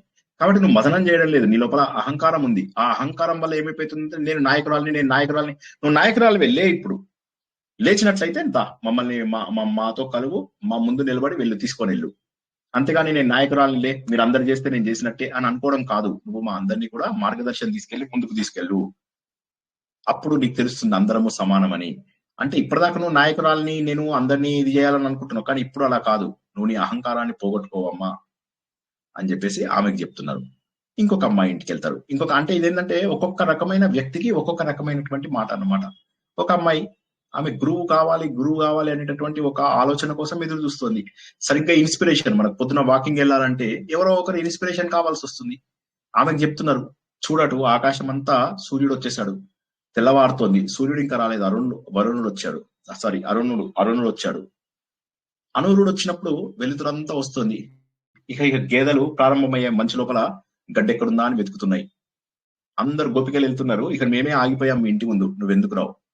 మనం అందరము కలిసి గనక ఆ భగవంతుడిని ప్రార్థిస్తే ఆయన ఎందుకు రాకుండా ఉంటాడు? ఇంట్లోంచి బయటికి వచ్చేసాయి. అంటే తూర్పు తెల్లబడము అంటే జ్ఞానం యొక్క ఉదయం. ఇప్పుడే నువ్వు ఏదైతే కావాలనుకుంటున్నావో అది నీకు దొరుకుతుంది, రా, బయటికి రా.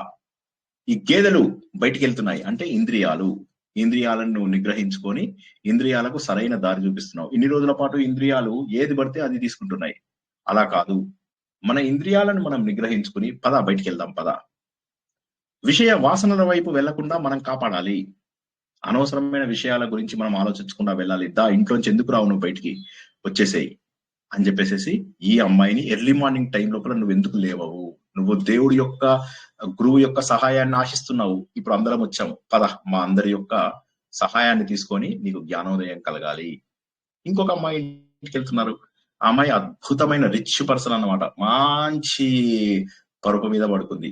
ఎక్కడ చూసినా మనులు, మంచి గొప్ప వైభవం. ఆ అమ్మాయి పడుకుంది.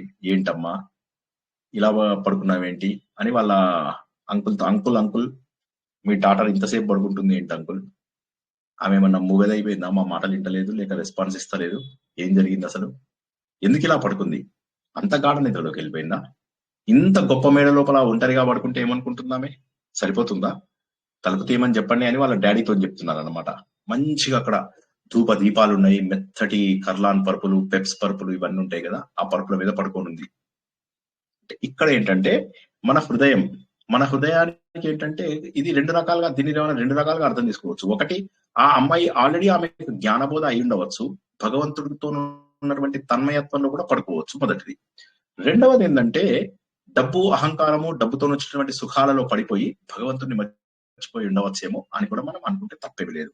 సో తామస గుణం ఉన్నటువంటి వాళ్ళని వీళ్ళు తీసుకెళ్తున్నారు, అహంకారాన్ని ఉన్న వాళ్ళని వీళ్ళు తీసుకెళ్తున్నారు.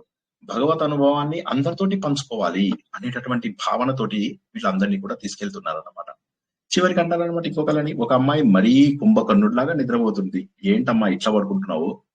కుంభకర్ణుడికి వచ్చేసి నిన్ను ఆవహించడా ఏంటి? లే. మనం ఇది అంతా మన ఫ్రెండ్స్ తో అనేది. మనము పొద్దున పూట ఏమంటామో జాగరణ చేస్తాం కదా, ఆ జాగరణ చేసినప్పుడు ఏమంటారు దాన్ని, నేను మర్చిపోయాను, పొద్దున పూట నగర సంకీర్తన చేసినప్పుడు ఇట్లాగే ఒక్కొక్కసారి మా అమ్మ వచ్చేది కాదు, కాలనీ వాళ్ళందరూ గోల చేసేవాళ్ళు. ఇప్పుడు మా అమ్మ లేచేది, సరే నేను కూడా అమ్మతో పాటు వెళ్ళేవాడిని అనమాట. సో అలాగా అందరు అంటారు, ఏంది నువ్వు బాగా పుణ్యం చేసుకున్నావా ఏంటి, మంచి నిద్రపోతున్నావు, చాలా సుఖంగా నిద్రపోతున్నట్టున్నావు, ఇంకా చాలు. రావడి చేతిలో ఓడిపోయాడు కుంభకర్ణుడు. ఆయన ఓడిపోయి చనిపోయిన తర్వాత ఆ నిద్ర మొత్తం నీకేమన్నా ట్రాన్స్ఫర్ చేశాడా? అంత నిద్రపోతున్నావు ఏంటి అని చెప్పేసి ఆమె పైన పరిహాసం చేస్తారు. ఇందులో కూడా మళ్ళీ రెండు అర్థాలు. ఒకటి ఏంటంటే భగవంతుడిని పొందిన ఆనందంలో నిద్రపోయిందా, అజ్ఞానంలో నిద్రపోయిందా మనకు తెలియదు. ఏదేమైనప్పటికీ కూడా ఈ పాశురంలో మనం అర్థం చేసుకోవాల్సినటువంటి విషయం ఏంటంటే, ఒక వ్యక్తి తమస్సులో గాని లేక భగవంతుడి యొక్క జ్ఞానంలో గాని మునిగిపోయినప్పుడు బయట ప్రపంచాన్ని మర్చిపోతాడు. వీళ్ళేమంటారు, తమస్సులో ఉంటే సరే వచ్చేసి మాతో పాటు వచ్చి మనం అందరం కలిసి వెళ్దాము, నీ తమస్సు పోతుంది. రెండోది, నువ్వే కనుక నాలెడ్జబుల్ పర్సన్ అయ్యి జ్ఞాని అయితే వచ్చి మా గ్రూప్ లో రా, నీ నుంచి మేము నేర్చుకుంటాం. ఎవరి నుంచి ఎవరు నేర్చుకుంటారు అనేది ఇక్కడ ఇంపార్టెంట్ కాదు, అందరూ సమానంగా వెళ్ళడము. ఇప్పుడు ఈ గ్రూప్ లోపల 100 మంది జాయిన్ అవుతారు. ఈ 100 మంది లోపల కొంతమంది ఫాస్ట్ గా పికప్ చేస్తారు, కొంతమంది స్లోగా పికప్ చేస్తారు, కొంతమంది అసలు పికప్ చేయరు. కానీ అందరం కలిసే వెళ్ళాలి, తప్పదు. ఎందుకంటే 10 మాటలలో 2 మాటలు అర్థమైనా చాలు. ఈ మాట అర్థమైందా అండి ఎవరికైనా? అర్థమైంది సార్ చెప్పండి ఎవరైనా.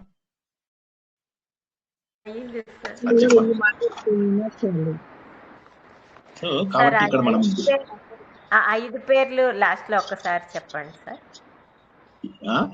చెప్తాను లాస్ట్ చెప్తాను. అంటే మీరు అన్నది మాయావి అవేనా? మాయావి, మధురానగర రాజా. తర్వాత మూడోది ఏంటంటే వ్రజభూమికి నువ్వు మా రత్నదీపానికి. తర్వాత మనం ఇంకోటి తర్వాత యమునా నది తీరం లోపల తిరిగేటటువంటి ఓ భగవంతుడు అన్నము. తర్వాత తల్లి యొక్క గర్భానికి ప్రకాశం కలిగించేటటువంటి ఒక దామోదర అన్నం. తర్వాత ఏమైంది, అక్కడి నుంచి ముందుకు వెళ్తున్నారు. కొంతమంది ఏమో డ్యూటీ మర్చిపోతారు, వాళ్ళ డ్యూటీలు మర్చిపోతారు. ఈసారి వెళ్ళినప్పుడు ఏమైందంటే మరొక అమ్మాయి ఇంటికి వెళ్తారు. వెళ్ళినప్పుడు ఇలా ఒక్కొక్క శ్లోకం గురించి ఒక్కొక్క రోజు చెప్పుకోవచ్చు, కానీ మనకు ఉన్నది ఇంకా 2 వారాలే కాబట్టి కొద్దిగా నేను క్లుప్తంగానే చెప్తున్నాను. వచ్చేసారి ఏం చేద్దామంటే నెల రోజులు చెప్పుకుందాం. అప్పుడు ఏమవుతుందంటే 30 పాశురాల యొక్క పూర్తి స్థాయి తత్వబోధ తెలుసుకోవడానికి అవకాశం ఉంది. ఓకే, సో ఇంకో అమ్మాయి ఇంటికి వెళ్తారు. ఆమె డ్యూటీ మర్చిపోయి ఉంటుంది. ఏం మర్చిపోతున్నావు నువ్వు? డ్యూటీ ఎలా మర్చిపోయావమ్మా? నీ బాధ్యతలు అలా మర్చిపోతావా? అక్కడ చూడు, ఆవులు వాటి పిల్లలు వస్తాయని చెప్పేసి అనుకున్నాయి. పిల్లలు వచ్చి అక్కడ మూతి పెట్టక ముందే అవి పాలిచ్చేస్తున్నాయి. జనరల్లీ తల్లి దగ్గర మూతి పెట్టగానే తల్లి పాలిచ్చేస్తుంది.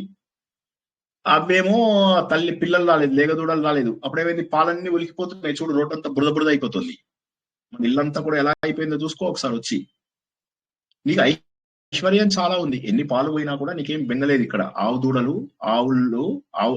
లేకుండా ఆవులు అన్ని పాలు ఇస్తుంటే ఆవులన్నీ పాలన్నీ వృధా అయిపోతున్నాయి. నీకంత ఉంది, కరెక్టే, నీకంత శక్తి ఉంది. ఆ పాలని వృధా చేసే శక్తి ఉంది. కానీ ఒకసారి గుర్తుంచుకో, ప్రాపంచిక విషయాలను మర్చిపోయావా నువ్వు? ఆవులను నువ్వు వెళ్ళేసి పితకాల్సినటువంటి అవసరం నీకు లేదా? నీ బాధ్యత లేదా? నీ బాధ్యతను కూడా మర్చిపోయావా? మళ్ళీ ఇందులో 2 రకాలు. ఒకటేమో బాధ్యత విస్మరించినటువంటి వ్యక్తి. మనం ప్రతి శ్లోకానికి 2 రకాల సైడ్స్ తీసుకుంటున్నాం. ఒకటేమో బాధ్యత విస్మరించినటువంటి వ్యక్తి. రెండవ సైడ్ ఏంటంటే భగవంతుడి వల్ల సమాజాన్ని మొత్తం వదిలేసింది. ఇందుకే మనం ప్రారంభంలో నేను ఒక ప్రశ్న అడిగాను.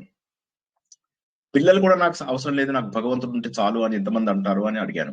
దానికి జవాబు ఇక్కడ దొరుకుతుంది అనమాట. మనకు ప్రతి శ్లోకంలో కూడా దాదాపు ఇటువంటి మీనింగే ఉంది. మనకు ప్రపంచక విషయాలను మర్చిపోయావా నువ్వు? నీ బాధ్యతలను మర్చిపోయావా? కృష్ణ భక్తిలో అంతగా లీనమైపోయావా? ఏంటమ్మా అలా పడుకున్నావు? చూడండి, ఇలా గమ్మత్తు చూడండి. ఒక అమ్మాయి ఏమో మంచి రత్న ఖచ్చిత సింహాసనం దీని లోపల పడుకుంది. ఒక అమ్మాయి ఏమో అసలు ప్రపంచాన్ని సౌండ్స్ ఏ వచ్చినా పట్టించుకోవడం లేదు. ఒక అమ్మాయి ఏమో కుంభకర్ణుడి లాగా నిద్రపోతుంది. ఒక అమ్మాయి చూసినట్లయితేనేమో ఇంట్లోపల బాధ్యతలన్నీ విస్మరించి మర్చిపోతుంది. ఒక అమ్మాయి ఏమో ఎన్ని సౌండ్స్ వస్తున్నాయి బయట, అవన్నీ కూడా మర్చిపోతుంది. కాబట్టి ఎలా మర్చిపోతున్నారు మీరంతా? వాళ్ళందరినీ కూడా తీసుకొని వెళ్ళాలి. అయితే వాళ్ళు ఎటువంటి జనాలు అయి ఉండొచ్చు? అటు తమస్సు వల్ల నిద్రపోతున్న వాళ్ళు అయి ఉండొచ్చు, ఒకటేమో జ్ఞానం వల్ల నిద్రపోతున్న వాళ్ళు కూడా అవ్వచ్చు. ఎందుకంటే గాఢ నిద్రలో ఉన్నప్పుడు మనము భగవంతుడితో ఉంటాం. ఈ విషయం మనం చాలాసార్లు తెలుసుకున్నాం. మనము 3 రకాల స్థితులు ఉంటాయి మనకు. దీన్ని జాగృత అవస్థ అంటాము, మెలకువగా ఉన్నటువంటి స్థితి. ఈ మెలకువగా ఉన్నప్పుడు మనకు శరీరం పనిచేస్తుంది, మనస్సు పనిచేస్తుంది, బుద్ధి పనిచేస్తుంది, అన్ని యాక్టివ్ గా ఉంటాయి. ఇదైన తర్వాత మనకు వచ్చేది స్వప్న అవస్థ, అంటే డ్రీమ్. ఆ డ్రీమ్ లోపల శరీరం పనిచేయదు, కానీ మనస్సు మాత్రం పనిచేస్తుంది. మనస్సు బుద్ధి పనిచేస్తుంది, రకరకాల సినిమాలు చూపిస్తుంది మనకు. బాహుబలి అందులో హీరో ఎవరు? మనమే. అట్లా మనకి సినిమా చూపిస్తుంది. తర్వాత 3వది సుషుప్త అవస్థ, అంటే గాఢ నిద్ర. ఆ గాఢ నిద్రలో మనకేమీ ఉండదు, భగవంతుడు తప్ప ఏమీ ఉండదు. శరీరం కాదు, మనం మనస్సు కాదు, అంటే you are with God. So బహుశా వీళ్ళు గాఢ నిద్రలో ఉన్న వాళ్ళు భగవంతుడి యొక్క అనుభవం వల్ల కూడా పడుకొని ఉండొచ్చు. ఈ పాయింట్ అర్థం కాని వాళ్ళు అడుగుతారా అండి ఒకసారి? ఎవరైనా మొహమాట పడద్దు, సిగ్గుపడద్దు, నేర్చుకోలేరు, అది నేను అంటున్నది.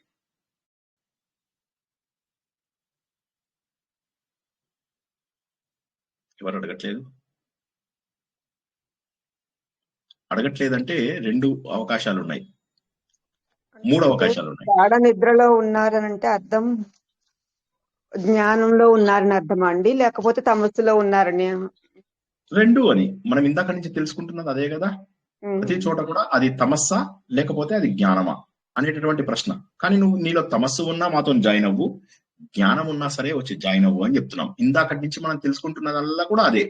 ఎందుకంటే గాఢ నిద్రలో మామూలుగా మనం ఉన్నప్పుడు మనం భగవంతుడితోటే ఉంటాం డైరెక్ట్ గా. సో కాబట్టి నువ్వు భగవంతుడితో ఉండడం వల్ల మాతో రాలేకపోతున్నావా, లేకపోతే తమస్సు వల్ల నువ్వు మాతో రాలేకపోతున్నావా? ప్రతి అమ్మాయిని కూడా వీళ్ళు ఇదే ప్రశ్న వేస్తూ వాళ్ళందరినీ కూడా బయటికి తీసుకొచ్చి గ్రూప్ లో జాయిన్ చేస్తున్నారు. వాళ్ళందరూ ఎలా వస్తున్నారండి? పళ్ళు దోముకోకుండా, ముఖాలు కడుక్కోకుండా, గలీజ్ ముఖాలు వేసుకొని వస్తున్నారా? స్నానం చేసి నిరాడంబరంగా వస్తున్నారు సార్. స్నానం చేసి నిరాడంబరంగా చక్కగా వస్తున్నారు. కానీ మనం ఏం చేస్తాము? దబదబా పాచి ముఖాలు వేసుకొని అలాగే వెళ్తాం అన్నమాట. కంపు కొడుతుంది, అవతల మాట్లాడుతుంటే అంటే వాళ్ళు రాకపోతే మనకు ప్రాబ్లం. వాళ్ళు వస్తారు, వచ్చినాక నేను ముఖం కడుక్కోలేదు, నా నోరు వాసన వస్తుందని అందరు ముక్కు మూసుకొని లేదు అస్సలు రావడం లేదు అంటారు వీళ్ళు. అలా అనుకొని వాళ్ళని, అది కాదు ఇక్కడ జరుగుతున్నది.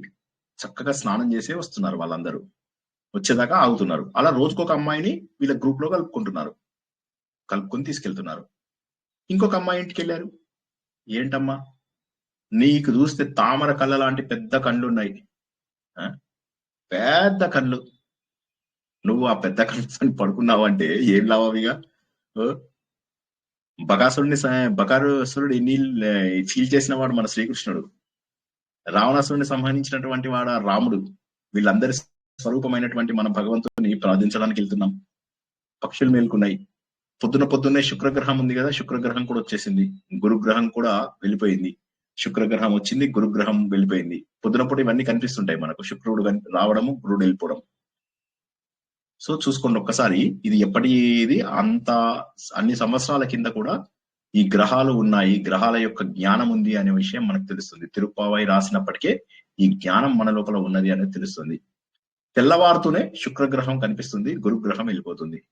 శుక్రగ్రహము వచ్చిన తర్వాత కూడా నువ్వు పడుకున్నావేంటి? ప్రకృతి లోపల అనేక మార్పులు వస్తున్నాయి. ఆ మార్పులు వచ్చినప్పుడు సూర్యుడిలో ఉన్నటువంటి శక్తిని మనం తీసుకోవాలి, ఆ మార్పులను మనము గమనించాలి.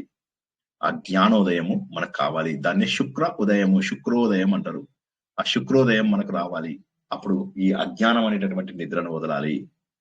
ఎలా పడుకున్నావమ్మా నువ్వు? మనం అందరం దేవుణ్ణి కీర్తించడానికి వెళ్తున్నాం, రండి రండి లేవండి అనగానే ఆ అమ్మాయి కూడా లేచి నెక్స్ట్ డే నుంచి పడుకోకుండా జాగ్రత్త పడుతుంది. ఇంకో అమ్మాయి ఇంటికి వెళ్తారు, ఆ ఇంటికి వెళ్ళి ఆ అమ్మాయి దగ్గరికి వెళ్తే ఆ అమ్మాయి ఏమో, రేపు మీరు ఇవన్నీ మాట్లాడొద్దు నాతోటి, మీ అందరినీ నేనే లేపుతా రేపు. దీనికి నేను మా నాన్నగారి స్టోరీ చెప్పాను లాస్ట్ టైం, జ్ఞాపకం ఉంది కదా. మా నాన్నగారు అన్ని రూమ్స్ లాక్ చేసి పెట్టేశారు. నీకెందుకు, నేను లేపుతా, అందరికంటే పొద్దున్న నేనే కదా లేచేది 4 o'clock కి, మీరు అందరు లేట్ గా లేస్తారని మొత్తం మాకు బాబాయిలు పిన్నులు అందరూ ఒక 7-8 రూమ్స్ లో పడుకున్నాం. అందరి రూమ్లకి తాళం వేసేసి తాళాలన్నీ మా నాన్న దగ్గర పెట్టుకున్నారు. 4 కాదు 5 అయింది, 6 అయింది, తాళాలు లేవు, బాత్రూంలోకి వెళ్ళాలి, గోల జనాలు. సరే లక్కీగా మా నాన్న 6 వచ్చేసి అన్ని తలుపులు తీశారనమాట. ఏమైంది నాన్న లేపలేదంటే, ఏమిటోరా నిద్ర. మా నాన్నకి ఎప్పుడు కాదు అట్లా, అందరినీ సతాయించాలని చేసేవారేమో నాకు తెలియదు.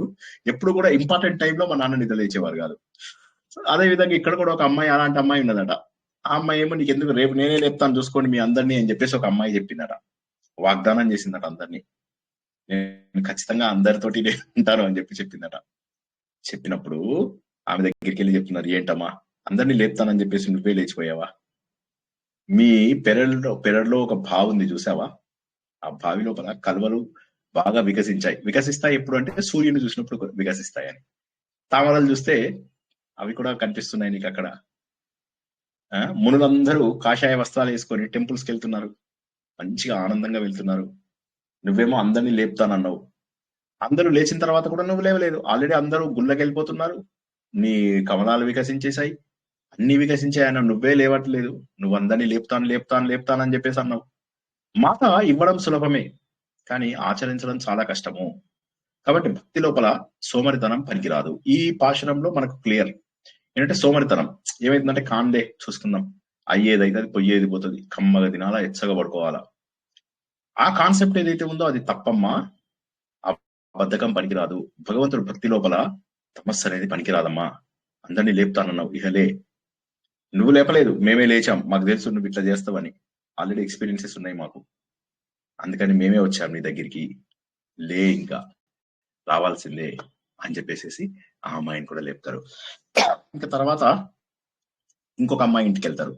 వెళ్తే అక్కడ ఒక డిస్కషన్ స్టార్ట్ అవుతుంది. ఓ ఏమ్మా ఇంకా పడుకున్నావా చిలుక, పడుకున్నావా లోపల? రామచిలుక లాంటి ముఖం ఉన్న అమ్మాయి, పడుకున్నావా నువ్వు? అమ్మ చాలే అప్పుడే వచ్చేసారా వీరు? ఏమంటావు? భలే మాట్లాడుతావు అంటే, అప్పుడే 4 అయిందా? నేను అనుకోలేదు. అదేలే చాలే నీ మాటలు ఆపేసి ఇక తొందరగా వచ్చేసాయి బయటికి. అదే రే నేను చాలా తప్పు చేశాను, నన్ను క్షమించండి. అయ్యో అదేంటి అలా అనడం? మేమంతా అందరం కలిసి వెళ్తున్నాం, నువ్వు చాలా మంచిదానివి, దా మన కృష్ణుడిని పూజించడానికి వెళ్తున్నాం, మనం రావాలి. సాత్విక భావన మన లోపల పెరుగుతోంది. గొప్ప భావన, గొప్ప సాత్విక భావన, అహంకారం లేనటువంటి స్థితి. తెలియదు పాపం ఆమెకి, పాపం ఇదైపోయింది, తన తప్పును ఒప్పుకుంది. అందరితోటి కలిసి మళ్ళీ వినయంగా ఉండడానికి సిద్ధంగా ఉండడం అనేటటువంటిది ఏదైతే ఉందో, ఇది గొప్ప భక్తుడి యొక్క లక్షణం. సో ఈ లక్షణము ఉండాలి మనకు. అంటే భక్తి మార్గంలో కొత్తగా ప్రవేశించిన వాళ్ళని మనం చూస్తున్నాం. అందువల్ల వాళ్ళు ఏమైంది, కొంతమంది పక్షుల సౌండ్, శంఖాల సౌండ్, హరి ఇవన్నీ వచ్చిన వాళ్ళు వినడం లేదు. కొంతమందికి క్యూరియాసిటీ ఉంది, కానీ బయట వచ్చిన శబ్దాలను పట్టించుకునే వాళ్ళు కొంతమంది ఉన్నారు. మంచి తెలివితేటలు అవి ఇవి ఉన్నాయి, కానీ సూర్యోదయం వచ్చినటువంటి స్థితిని గుర్తించినటువంటి స్థాయి లేదు ఆమె లోపల. కొంతమంది ఉన్నారు హ్యాపీగా రత్నఖచిత సుఖం పడుకున్న వాళ్ళు ఉన్నారు, కానీ భగవత్ అనుభవంలో మునిగిపోయింది, తన తోటి మిత్రులని గుర్తించినటువంటి స్థాయిలోకి వెళ్ళిపోయింది. కొంతమంది ఏంది మంచి నిద్ర, కుంభకర్ణుడు లాంటి స్వర్గ సుఖాలలో నిద్రపోతున్నది. ఇక సాధన అయిపోయిందేమోలే, చాలుగా నిన్న చేశాం కదా ఇవాళ చాలే అని చెప్పి పడుకుందేమో అమ్మాయి. అలాంటిది స్టేజ్ కూడా ఉండొచ్చు. ఒక అమ్మాయి చాలా అందమైనటువంటి అమ్మాయి, మంచి నిష్కల్మషమైనటువంటి భక్తి ఉన్నటువంటి అమ్మాయి, ఆ అమ్మాయి కూడా నిద్రపోయింది, అట్లాగే ఉంది. కొంతమంది భక్తి పారవశ్యంలోనో తమస్సులోనో తన బాధ్యతలు మర్చిపోయి పాలు బయటకు పొంగిపోతున్న విషయాన్ని కూడా చూసుకోవడం లేదు కొంతమంది. అటువంటి వాళ్ళని కూడా లేపాలి. అందరినీ లేపుతాను అని చెప్పి వాగ్దానం చేసినటువంటి అమ్మాయి తనే శుభ్రంగా పడుకుంది, ఒళ్ళు మరిచి మరీ పడుకుంది. కాబట్టి మాటలు కాదు, ఆచరణ ముఖ్యము. చెప్పడం తేలికనే, ఆచరించడం కష్టము. ఇక ఎవరితో అందరితోటి కూడా వినయంగా ఉండి ఒక చిలుక లాంటి ఒక ప్రశాంతమైనటువంటి ఒక అమ్మాయి ఉంది, మంచి పరమ వినయం ఉన్నటువంటి అమ్మాయి. ఈ 10 మంది అమ్మాయిలని మనం నిద్రలేపాము. ఎవరి 10 మంది అమ్మాయిలు? పంచభూతాలు, మనస్సు, బుద్ధి, అహంకారము, జీవుడు, చివరగా దేవుడు. ఆ పరమ వినయం ఉన్నటువంటి వ్యక్తి దేవుడు. ఈ 10 రకాల లక్షణాలు ఉన్నటువంటి వారు ఎవరైతే ఉన్నారో ఆ 10 మంది అమ్మాయిలను ఇక్కడ నిద్ర లేపడం జరిగింది. 10 రకాల లక్షణాలు, ఆ 10 రకాల లక్షణాలు ఉన్నటువంటి అమ్మాయిలను లేపడం ద్వారా ఇక మనము నెక్స్ట్ చేయాల్సిందల్లా ఏముంది? వెళ్ళాలిగా మనము నందగోపుడి ఇంటికి వెళ్దాము, తలుపులు కొడదాము, అక్కడికి వెళ్ళి వాళ్ళ ఇంటి ముందు కూర్చుందాము. ఎందుకంటే మళ్ళీ తెల్లారిందంటే అయ్యగారు మళ్ళా బయటికి వెళ్ళిపోతాడు. సో మరి 10 మందిని నేను చెప్పినది ఒక అర్థం. ఇంకొక అర్థం కూడా ఏంటంటే 10 ఇంద్రియాలు, జ్ఞానేంద్రియాలు, పంచకర్మేంద్రియాలు, వీటన్నిటిని మనం నిగ్రహం పెట్టుకోవాలి అనేటటువంటి, వీటన్నిటినీ కూడా భగవంతుడు ఈ 10 ఇంద్రియాలను నిగ్రహించుకుని నువ్వు భగవంతుడి వైపుకు దారి తీయాలేమో ఆలోచించు. ఈ 10 ఇంద్రియాలను నిగ్రహించుకుని, అంటే 10 మంది అమ్మాయిల పేరు మీద చెప్పినప్పుడు 10 ఇంద్రియాలు, ఈ 10 ఇంద్రియాలను నువ్వు నిగ్రహించుకున్నట్లయితే నువ్వు భగవంతుడి వైపుకి ఇంటికి వెళ్తావు. ఇక నెక్స్ట్ వెళ్ళేది భగవంతుడి వెళ్ళే. సో మొదటి 5 శ్లోకాలలో ఏం నేర్చుకున్నాం? భగవంతుడి యొక్క 5 రూపాలు. ఏమిటా 5 రూపాలు? భగవంతుడి యొక్క 5 రూపాలు ఏమిటి? భగవంతుడి యొక్క పర, వ్యూహ, వైభవ, అంతర్యామి, తర్వాత అర్చ. అర్చ అంటే విగ్రహం. ఆ విగ్రహం వచ్చినప్పుడే ఆమె చెప్తుంది అన్నమాట. ఇప్పుడు మనమేమో రివర్స్ ఎదుగుతాం. మన వేదాంతం ప్రకారం ఏమో మనము చివరికి మనకు రూపం వస్తుంది, కానీ వైష్ణవ దాంట్లో ఏంటంటే రూపం లాస్ట్ లో వస్తుంది. వాళ్ళు ఏమంటారంటే రూపం ఉన్నదాన్ని ఈజీ కదా, కాబట్టి రూపం ఉన్నదాన్ని పట్టుకో అని చెప్పేసి అంటారు. అందుకని 5వ శ్లోకంలో మనకు అర్చామూర్తి వస్తాడు. అప్పుడే మనకు 5 నామాలు ఇచ్చి దేవుడిని 5 నామాలతో పూజించు, దేవుడు ఉన్నాడు ఎదురుగా, దేవుడికి రూపం ఉంది అని చెప్పి చెప్తారు. కానీ మనకు మన అద్వైతంలో రూపము ముందులో అన్నిటికంటే ఫస్ట్ వచ్చి రూపం నుంచి ఎదుగుతూ వెళ్తాం. యంత్రం, మంత్రం, కుండలిని ఇలా ఎదుగుతాం. వైష్ణవ భక్తి లోపల ఏంటంటే ముందు రూపం ఇంపార్టెంట్ కాబట్టి ఫైనల్ గా రూపం పట్టుకో, నువ్వు రూపం పట్టుకుంటే ఈజీ అని చెప్పి రూపం ఇచ్చారు. సో మొదటి 5 శ్లోకాలలో భగవంతుని ఎలా పూజించాలి అనేది తెలియజేశారు. తర్వాత 10 శ్లోకాలలో ఏం చెప్పారు అంటే మన ఇంద్రియాలను నిగ్రహించుకుని జీవుడు పరమాత్మ వైపుకు వెళ్ళేటటువంటి దర్శనాన్ని మనకు చేయించారు. ఇప్పుడు ఇక నెక్స్ట్ దేవుడి ఇంట్లోకి, గుడిలోకి ప్రవేశించడమే అవకాశము. ఇప్పుడు మనలో ఇంద్రియాలను నిగ్రహించుకున్నాము, దేవుణ్ణి ఎలా పూజించాలో కూడా తెలుసుకున్నాము. ఇప్పుడు దేవుడి ఇంటి బయట మనము వెయిట్ చేయాలి. వెయిట్ చేసినప్పుడు ఎవరు వస్తారు? వచ్చే వాళ్ళు ఉన్నారు, ఆ వచ్చే జనాలు ఉన్నారు. ఆ వచ్చే జనాలను మనం తీసుకొని వెళ్ళాలి. అక్కడ ఉన్నటువంటి కాపలావాడిని పట్టుకోవాలి. ఓ కాపలావాడా ఆగు, మా నాయకుడైనటువంటి నందగోపుడు ఉన్నాడయ్యా, ఆ నందగోపుడిని మేము కలవాలి. ఆ భవనానికి ద్వారపాలకుడుగా ఉన్నటువంటి ఓ మహానుభావుడా లోపలికి వెళ్ళడానికి తలుపు తీయి. మేము కృష్ణుడితో కొట్లాడడానికి రాలేదు, కృష్ణుడిని సేవించడానికి వచ్చాం. మేము మోసగాళ్ళం కాదు, మేము భక్తులం, పరమ భక్తులము. ఆ కృష్ణుడు కూడా మాకు వ్రతం యొక్క ఆచరణ నియమాలన్నీ ఆయననే చెప్పాడు, ముందే మాకు ఇది ఇచ్చాడు. కాబట్టి ఇక మాకు అడ్డు చెప్పకు నాయన అని చెప్పి అంటారు. దీని అర్థం ఏంటంటే భగవంతుణ్ణి మనం చేరుకోలేము ముందుగా, ఎందుకంటే మనకు తెలిసినటువంటి జనాలందరూ మనకు రకరకాల పద్ధతులు చెప్పడం వల్ల భగవంతుని తెలుసుకోవడం అనేది కష్టమవుతుంది. కాబట్టి ఏంటంటే సరైనటువంటి వ్యక్తులు, వారు ఇచ్చేటటువంటి సరైనటువంటి పర్మిషన్. ఇక్కడ గురువు అనగానే ప్రతి ఒక్కడు అడ్డమైనోడు తయారవుతాడు. నేను గురువుని అంటే నేను గురువుని, ఏమి తెలియని వాడు కూడా వాడు గురువు అనిపించుకుంటాడు. జనాలను మోసం చేయాలని దాంట్లో జనాల దగ్గర పైసలు తీసుకునే వాళ్ళు ప్రతి ఒక్కడు అడ్డమైనడు గురువు. వాళ్ళందరూ మేం గురువులం అది కాదు, అన్ని కాదు. ముందు ఆ గురువు ఎవరైతే ఉంటాడో నీ లోపల చీకటిని తొలగించి వెలుగును ప్రవేశపెట్టేటటువంటి వాడు, ఆ గురువు యొక్క అనుగ్రహం కావాలి. ఇక్కడ ద్వారపాలకుడు ఎవరైతే ఉన్నాడో అతడు భగవంతుడి దగ్గర వెళ్లే ముందు మొట్టమొదటి మెట్టు నీకు సరైనటువంటి ఆయన దేవుడు ఇక్కడ పడుకోలే, ఈ రూమ్ లో పడుకున్నాడు అని చెప్పి చెప్పాలి కదా ద్వారపాలకుడు. అది చెప్పడం కోసం ఆయన దగ్గరికి వెళ్ళారు. మరి ఆ ద్వారపాలకుడు పర్మిషన్ ఇచ్చాడు. మరి లోపలికి వెళ్ళిన వీళ్ళందరికీ కూడా భగవంతుడు ప్రత్యక్షం అయ్యాడా లేదా? వచ్చేవారని తెలుసుకుందాం. ఆత్మ సుఖము వీడి నీ ఆట కొరకు పాత్ర పోషణ చేసితి సూత్రధారి, విశ్రమించద నీ పాదం ఆశ్రయించి పరమ కరుణాంతరంగా శ్రీ పాండురంగ. జై శ్రీకృష్ణ. మొత్తం మీద వాళ్ళందరూ నిద్రలేచారు, కానీ ప్రాబ్లం ఎక్కడ వస్తుందంటే శ్రీనివాస్ స్టూడెంట్స్ మాత్రం నిద్రలేస్తలేరు. అది అందరూ మాత్రం పరమ 16 కూడా చెప్పే కదా, 16 కూడా చెప్పాను. ద్వారపాలకుడిని మనము ఓపెన్ చేయమని, డోర్ ఓపెన్ చేయమని చెప్పాడు కదా, 16 వరకు చెప్పాము. వచ్చే వారం మనకు 25 అయిపోతాయి.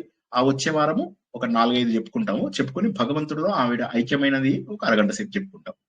వచ్చే వారము 34 నుంచి 40 నిమిషాల పాటు మనకు ఇది ఉంటుంది, ఈ 10 పాశురాలు. తర్వాత ఆ వచ్చే వారం ఏదైతే మనం ముగించుకుంటామో ఆ రోజు నాడు 5 పాశురాలు చెప్పుకుంటాము. అందులోపల భగవంతుడిలో ఐక్యమయ్యేది అరగంట సేపు చెప్పుకుంటాం. ఇదంతా తత్వబోధన గుర్తించాలి. మీరంతా కూడా నేను కథలాగా చెప్తున్నాను, కానీ అందులో ఉన్న తత్వాన్ని కూడా చాలా వరకు ప్రయత్నం చేస్తున్నా సులభ భాషలో చెప్పడానికి. నాకు తెలియదు అర్థం చేయించగలుగుతున్నానో లేదో మీ అందరికీ, కానీ కష్టపడండి మీరు కూడా. జై శ్రీకృష్ణ. అడగండి, ప్రశ్నలు అడగండి. ఇప్పుడు సార్ ఈ పాసురంలో నీలాదేవి, యశోద, బలరాముడు అందరినీ ప్రార్థిస్తారు వీళ్ళు కృష్ణుని కలవడానికి. ఆ పాసురం సార్ ఇది ఇంకా అక్కడ దాకా రాలేదండి మనము. ఇప్పుడు మనం కేవలం మనము ద్వారపాలకుడు దగ్గరికి వచ్చాము. సరేనా? ద్వారపాలకుడు నుంచి మనం ముందుకెళ్తుంటే అందరూ వస్తారు. బలరాముడు వస్తాడు, యశోద వస్తుంది, నీలాదేవి వస్తుంది, అందరూ కనిపిస్తారు మనకు. వారందరినీ కూడా నీలాదేవి దగ్గర ఉన్న ఆయనను చూసి అంటారు, మా వైపు చూడు, నువ్వు ఆవిడనే కాదు మా వైపు కూడా చూడు అని చెప్పి వీళ్ళు మాట్లాడడం ఇవన్నీ ఉంటాయి, తర్వాత వస్తాయి అవి. ఇప్పుడు మాత్రం కేవలం డోర్ బయట ఉన్నటువంటి వాచ్మెన్ దగ్గరికి వెళ్ళారంతే వీళ్ళు. జై శ్రీకృష్ణ. సార్ ఇక్కడ 6 నుంచి 17 పాసురాల్లో ఆళ్వారిని లేపుతారు కదా, ఒక్కొక్క గోపిక స్థానంలో ఆళ్వారిని పెడతారు కదా, అంటే మాయకులేనా సార్? ఇక్కడ మీ వెనక చాలా డిస్టర్బెన్స్ వస్తుంది. అయితే చాలా మంది ఏంటంటే ఈ 10ని ఆళ్వారులుగా కూడా చెప్పడం అనేటటువంటిది ఉంది. కాకపోతే ఇప్పుడు మనకు వచ్చినటువంటిది ఏంటంటే 10 మంది ఆళ్వార్లని ఉద్దేశంలో పెట్టుకుని ఆవిడ రాసుండవచ్చు, కాదనైతే అనలేము. కానీ ఇక్కడ ఆళ్వార్లను నిద్రలేపడం కాదు. ఇక్కడ ఆళ్వార్లు ఆల్రెడీ జ్ఞానబోధలో ఉన్నారు. కాబట్టి ఏమవుతుందంటే ఎవరు మనలో ఉన్నటువంటి 10 ఇంద్రియాలను మనం దాటాలి. అంటే జ్ఞాన ఇంద్రియాలను, కర్మ ఇంద్రియాలను దాటాలి. అంటే ఇంద్రియ నిగ్రహం దాటి బయట వస్తువుల పైన కోరికలు తగ్గించుకొని వెళ్ళాలి అనే దాని ఉద్దేశం ఈ 10. ఈ 10 ఉద్దేశము ఏంటంటే మనలో ఉన్నటువంటి 10 ఇంద్రియములను నిగ్రహం చేసుకుని భగవంతుడి వైపుకి వెళ్ళడానికి అర్హత వస్తుంది అని మీనింగ్, అసలు మీనింగ్.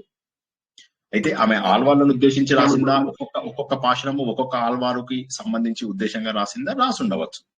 కానీ ఇక్కడ అర్థం మాత్రము మనలో ఉన్న ఇంద్రియాలను నిగ్రహించుకోవాలి. మొదట 5 శ్లోకాలలో భగవంతుడు రూపం తెలిసింది. రూపం తెలిసిన తర్వాత ఆ రూపాన్ని ధ్యానిస్తూ మనలో ఉన్న దుర్గుణాలని పోగొట్టుకుంటూ 10 రోజుల లోపల చివరికి భగవంతుడి యొక్క సమీపంలోకి మనము చేరాము. జై శ్రీకృష్ణ. అంటే ఆళ్వారులు కూడా ఆ ఇంద్రియాన్ని నిగ్రహించుకుని ఆళ్వారులు అయ్యారు కాబట్టి 10 శ్లోకాస్ వాళ్ళకి ఇంపార్టెంట్ ఇచ్చారు. అయ్యి ఉండొచ్చు, తప్పేమీ లేదు. అంటే ఆవిడ ఏ భావంతో రాసింది అనేది మనం చెప్పలేము. మనం ఏంటంటే ఇది మన జ్ఞాన మార్గంలో తీసుకుంటున్నాం కాబట్టి ఈ 10 ఇంద్రియాలను ఎవరైతే వారు నిగ్రహించుకున్నారో వారు భగవంతుని చేరడానికి అర్హత ఉంటుంది అని. ఈ ఒక్కొక్కటి కూడా ఒక్కొక్క మెట్టు, 1 కంటే 2 పెద్దది, 2 కంటే 3 పెద్దది, అలా ఒక్కొక్క ఇంద్రియాన్ని అణుచుకుంటూ చివరికి 10 ఇంద్రియాలని అణిచేసుకున్నారు. మొదటి 5 శ్లోకాలలో భగవంతుడి యొక్క 5 రూపాలను తెలుసుకున్నారు. భగవంతుడి యొక్క రూపాలు తెలుసుకున్నదేమో 5 శ్లోకాలలో. భగవంతుడిని చేరుకోవడానికి కావలసిన లక్షణాలన్నీ ఈ 10 శ్లోకాలలో తెలుసుకున్నాం. 10 + 5 15 అయిపోయింది. ఇప్పుడు 16వ శ్లోకంలో భగవంతుడు తలుపు కొట్టడానికి బయట గేట్ దగ్గర నిలబడ్డాం. జై శ్రీకృష్ణ. దగ్గరగా వైపుకి వెళ్తున్నారు, మోక్షానికి దగ్గరికి వెళ్తున్నారు, అజ్ఞానం పోగొట్టుకుని జ్ఞానానికి దగ్గర అవుతున్నారు. కరెక్ట్.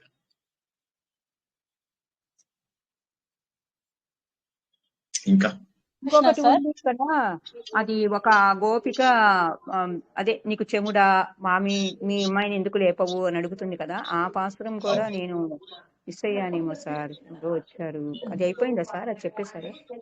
అది అయిపోయింది. ఏంటి ఈమె పడుకోదు, ఈమె బాగా చెముడుందా అంకుల్ అని చెప్పేసి అంటారు కదా వాళ్ళు. బాగా ఆమెకి ఏమన్నా మూగతనం ఉందా, ఆమెకి నిద్ర వచ్చిందా, బాగా నిద్రలోకి వచ్చిందా. సో కాబట్టి అది కూడా అయిపోయింది, మీరు వినలేదు ఆ టైం లోపల. అంటే ఆమె అంటే ఏమవుతుందంటే, ఆవిడ ఒక రకంగా చెప్పాలంటే ఇక్కడ రెండు ఉన్నాయి. ఒకటి ఏంటంటే సామూహిక సాధన ఇంపార్టెంటా లేక ఏకాంత సాధన ఇంపార్టెంటా. అయితే ఇప్పుడు విష్ణుమూర్తి భక్తులలో ఎక్కువ మందికి ఎట్లా అంటే వైష్ణవ సాంప్రదాయంలో కొద్దిగా డిఫరెంట్, మనకు తెలుసుకున్న ఒరిజినల్ సాంప్రదాయానికి వైష్ణవ సాంప్రదాయానికి కొద్దిగా తేడా ఉంటుంది. వైష్ణవ సాంప్రదాయం ఎప్పుడు కూడా గుంపుని ప్రోత్సహిస్తుంది, ఓకేనా. అద్వైత సాంప్రదాయము జ్ఞానము మార్గము ఏదైతే ఉందో ఏకాంతాన్ని ప్రోత్సహిస్తుంది. ఒక్కసారి ఎవరన్నా చెప్తారా ఈ మాట, నేను అన్నమాట? మార్గం అంటే గ్రూప్ గా తీసుకొని వెళ్తుంది, అద్వైత మార్గం అంటే ఏకాంతంగా వెళ్తుంది. వైష్ణవ మార్గము ఎందుకు వచ్చింది అంటే, శంకరాచార్య ఇచ్చినటువంటి జ్ఞాన మార్గము వాళ్ళకి నచ్చకపోవడం వల్ల వాళ్ళు 3 తరాల పాటు వాళ్ళు బాధపడతారు. మేము చెప్తామనుకున్న సత్యం మంచిది, ఈ సత్యాన్ని ఎవరు గుర్తించడం లేదు అని చెప్పేసి అట్లా వాళ్ళు ఏం చేశారంటే ఒక మార్గం తీసుకొచ్చి, ఆ మార్గంలో ఎక్కువ జనాలు కావాలి కాబట్టి కులమత జాతి వర్ణ ఇవన్నీ లేకుండా అందరినీ కలుపుకుని వెళ్ళిపోవడం మొదలెట్టారు అన్నమాట వైష్ణవ సాంప్రదాయం వాళ్ళు. ఎనీబడి కెన్ బికమ్ వైష్ణవ. సో అలా చేసుకుంటూ వెళ్ళిపోతూ గుంపులుగా మనం వెళ్దాము అని. అక్కడ ఏమైపోతుంది, గుంపులుగా వెళ్ళేసరికి సాధన తగ్గుతుంది ఇప్పటి రోజుల్లో. కానీ ఈవిడ రాసిన రోజుల్లో అలా కాదు, అందరూ కూడా ఉన్నతమైనటువంటి స్థాయిలో ఉండేవారు, అందరూ కూడా సరైనటువంటి సాధన చేసేవాళ్ళు. ఇప్పుడు ఈ రోజుల్లో అనుకోండి, మీరు గుంపులతో వెళ్ళారంటే మీకు కుదరదు, ఘోరంగా వెళ్ళిపోతుంది. ఆ రోజుల్లో గుంపులుగా. ఇక్కడ అదే చెప్తారు, ఆమె ఏకాంతంగా పడుకుంది ఏంటి అంకుల్, ఆమెకు చెవులు వినిపించట్లేదా, మూగదా అయిపోయిందా, కూతుర్ని లేపు, ఆమె అలా ఒంటరిగా పడుకుంటే సరిపోతుందా, తలుపు తీసి రమ్మనండి, మా గుంపులో జాయిన్ అవ్వమనండి అని చెప్పేసి చెప్తారన్నమాట. ఆమెని చెప్తే అప్పుడు ఆమెని లేపి తీసుకొచ్చుకొని మళ్ళీ జాయిన్ చేసుకుంటారు. అంటే అందరూ ఒక్కొక్కళ్ళు ఒక్కొక్క స్థాయిలో ఉన్న వాళ్ళు, అందరూ సమాన స్థాయిలో పరిణతి వచ్చిన వాళ్ళు కాదు, మెచ్యూరిటీ అందరిలో సమానంగా ఉండదు. అయినప్పటికీ కూడా సహజంగా మనము మోక్ష స్వరూపులము. గంగా నది అన్ని రకాల నీళ్ళని తనలో కలుపుకుని వెళ్ళిపోతుంది. అదే విధంగా అన్ని రకాల పరిణతి ఉన్నటువంటి జనం ముందుకెళ్దాం భగవంతుడు దర్శనానికి అని చెప్పడం, ఇది మనం నేర్చుకుంటున్నాం. జై శ్రీకృష్ణ. చాలా అద్భుతమైనటువంటి ఉపనిషత్తు జ్ఞానమే. ఇంకెవరికైనా ప్రశ్నలు ఉన్నాయా? అర్థమైందా? ఇంకొకటి సార్, ఇంకొక అమ్మాయి మీ డ్యూటీ మర్చిపోయిందా, మీ బాధ్యత మర్చిపోయిందా, లేవట్లేదు, ఇంకా తమస్సులో ఉన్నావా, కృష్ణ భక్తిలో లీనమయ్యావా అన్నప్పుడు దానికి మీనింగ్ ఏదో చెప్పారు సార్. అంటే 2 రకాల అర్థాలు వస్తాయి అక్కడ కూడా. ఒకటేమో తమస్సు అంటే ఏ అజ్ఞానం లోపల ఏవి పట్టించుకోకపోవడం, బాధ్యతలు విస్మరించడం. రెండోది ఏంటంటే జ్ఞాన మార్గంలో ఉన్న వాళ్ళు కూడా బాధ్యతలు విస్మరిస్తారు. ఇప్పుడు ఇది వైష్ణవ సాంప్రదాయం ప్రకారం ఆమె తమస్సులో ఉంది, బాధ్యతలను విస్మరించింది. జ్ఞాన మార్గం ప్రకారం మనం ఏమని తెలుసుకుంటున్నాము, ఒక వ్యక్తి జ్ఞాన మార్గంలో ఉన్నాడు అంటే ప్రాపంచిక విషయాలు వాళ్ళకు పట్టవు, బయట ఏం జరిగినా కూడా వాళ్ళు పట్టించుకోరు. అలా సంతోషంగా తన ఆత్మ జ్ఞానంలో తనలా ఆనందంగా ఉండిపోయింది. సో కానీ మనకు వైష్ణవ సాంప్రదాయం ప్రకారం ఏం చెప్తారు, బాధ్యతలు మర్చిపోయిన ఓ అమ్మాయి, చూడు నువ్వు బాగా డబ్బున్నదానివే అవ్వచ్చు, పాలలా పొంగిపోతున్నాయి, బాధ్యతలను విస్మరించకు, మరి ఆవులు వెయిట్ చేస్తున్నాయి వాటి పిల్లల కోసం, నువ్వేమో దూడలను ఇప్పాలి, దూడల్ని విప్పకపోతే ఏమవుతుంది, పాలన్నీ పొంగి అలా పొంగిపోతున్నాయి, రోడ్డంతా బురద అయిపోతుంది, నువ్వు లేచి ముందు దూడలన్నింటి విప్పు, అవన్నీ చక్కగా తల్లి దగ్గర పాలు తాగుతాయి, అప్పుడు మాతో వచ్చి కలువు, అంటే నువ్వు లేట్ గా లేచావు అని చెప్పి చెప్పడం అన్నమాట అక్కడ అర్థం. జై శ్రీకృష్ణ.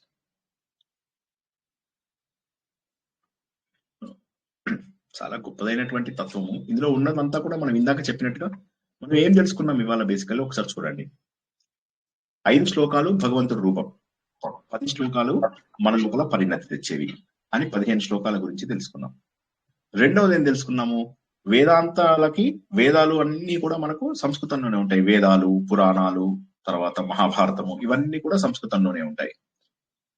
ఇక్కడ తిరుప్పావై వచ్చేసరికి తమిళము, వారికి తమిళ సాంప్రదాయం వాళ్ళకి అది చాలా ఇష్టం, ఎందుకంటే వాళ్ళు తమిళమే ముందు వచ్చింది అనుకుంటారు. కానీ అగస్త్యుడు వచ్చి ఇవన్నీ ప్రారంభించి ఆళ్వార్లను అందరినీ కూడా అనుగ్రహించాడు. ద్రవిడ ప్రబంధాలు ఏవైతే ఉన్నాయో ఇవి వేద సమానం అవుతాయి అని ఆయన చెప్పాడు, ఆయన అనుగ్రహం ఇచ్చాడు. కాబట్టి ద్రవిడ ప్రబంధాలు ఏవైతే తమిళంలో వచ్చినాయో అవి చాలా ఉన్నాయి, అవన్నీ కూడా ఆత్మజ్ఞానాన్ని కూడా బోధిస్తాయి. కానీ అవన్నీ వచ్చేవి వేదాల్లోంచే. వాళ్ళు ఏమంటారంటే మేము వేదాలను యాక్సెప్ట్ చేయమంటారు చాలా తమిళియన్స్, కానీ వేదాలని వాళ్ళు యాక్సెప్ట్ చేసినా చేయకపోయినా వాళ్ళు ఫాలో అవుతున్నది ఇండైరెక్ట్లీ వేదాలే. ఎందుకంటే అవన్నీ ఇచ్చింది మహానుభావుడైనటువంటి అగస్త్యుడు.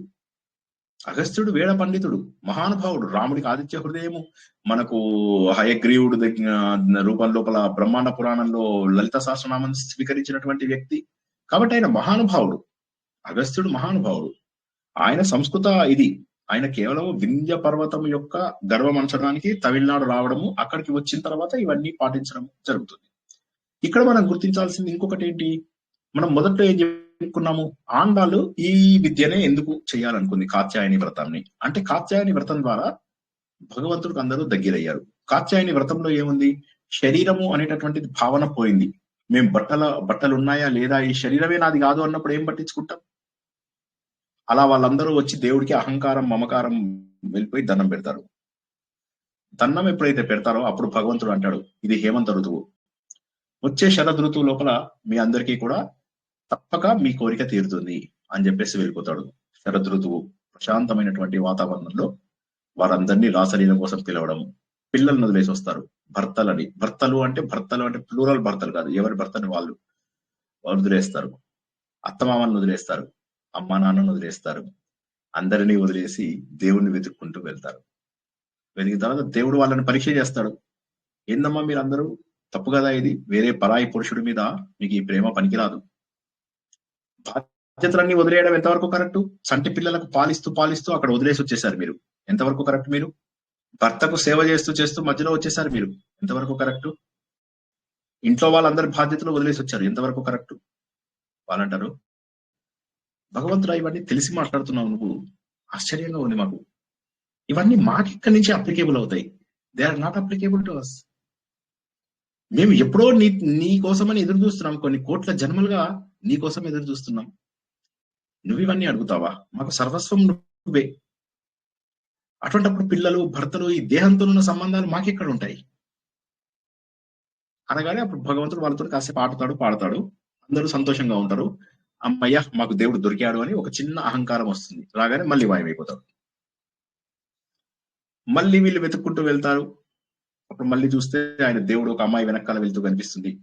కొద్ది దూరం వెళ్ళేసరికి ఆ అమ్మాయిని కూడా దేవుడు వదిలేశాడని చెప్పి తెలుస్తుంది. ఆ అమ్మాయిని అడిగితే ఆ అమ్మాయి చెప్తుంది, నేను అహంకారం పడ్డాను, మిమ్మల్ని అందరినీ వదిలేసి దేవుడు నా దగ్గరికి వచ్చాడని, అప్పుడు నన్ను కూడా వదిలేశాడు ఆయన అని. అప్పుడు వీళ్ళందరూ హృదయపూర్వకంగా భగవంతుని ప్రార్థిస్తారు. నా అనేటటువంటి భావన వదిలేస్తారు, మమ అనేటటువంటి భావన వదిలేస్తారు. అలా భగవంతుడి గురించి ప్రార్థిస్తారు. అప్పుడు భగవంతుడు వారికి ఒకేసారిగా అందరికీ కూడా మోక్షాన్ని కల్పిస్తాడు. అలా భగవంతుడు అందరికీ మోక్షాన్ని కల్పించాడు. కాత్యాయని వ్రతం తర్వాత జరిగినటువంటి 1 year తర్వాత జరిగినటువంటి ఈ రాసలీల ఏదైతే ఉందో, ఈ కథని విన్నటువంటి గోదాదేవి తను కూడా ఎందుకు కాత్యాయని వ్రతం చేయకూడదు, తను భగవంతుడు నిజంగా 30 రోజులు కష్టపడితే దేవుల్లో ఐక్యమైతానా లేనా? నారాయణ భట్టాద్రి ఛాలెంజ్ కట్టాడు, దేవుడా నువ్వు నా రోగం తగ్గించి తీరాల్సిందే అని 100 రోజులు. మనమేమో 1000 పారాయణలు చేస్తాం, రోగాల దగ్గర ఏం లేవు, కొత్త రోగాలు మాయ రోగాలు వస్తున్నాయి. సో డబ్బులు విపరీతంగా లక్షలలో కలెక్ట్ చేసేస్తున్నారు జనాలు. సో ఇది కానీ నారాయణీయం ద్వారా మనకేం రావాలి, మన లోపల మార్పు రావాలి. అది వస్తుందా మరి జనాలలో? అదే విధంగా గోదాదేవి ఇది చదువుతున్న వాళ్ళలో, ఈ తిరుప్పావై చదువుతున్న వాళ్ళలో అసూయ పోవాలి, అహంకారం పోవాలి, ఇవన్నీ పోతున్నాయి ఆ జనాల్లో.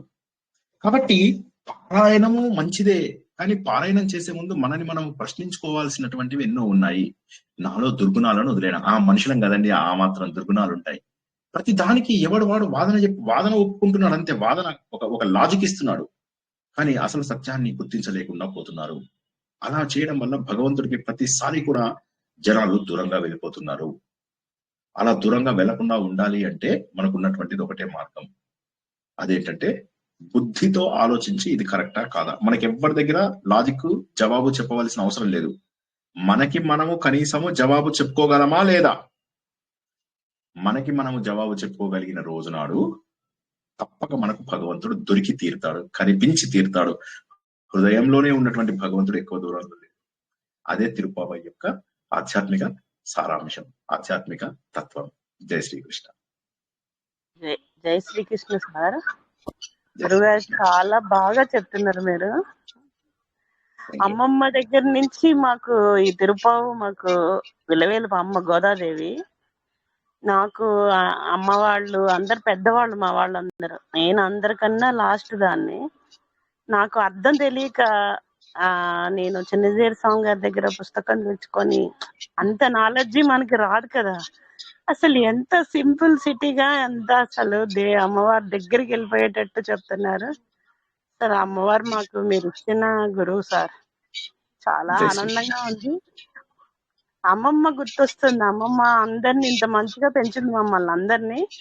అసలు మీరు చెప్తుంటే నాకు ఇంకా సంతోషం, కళ్ళమ్మట నీళ్ళు కూడా వస్తున్నాయి.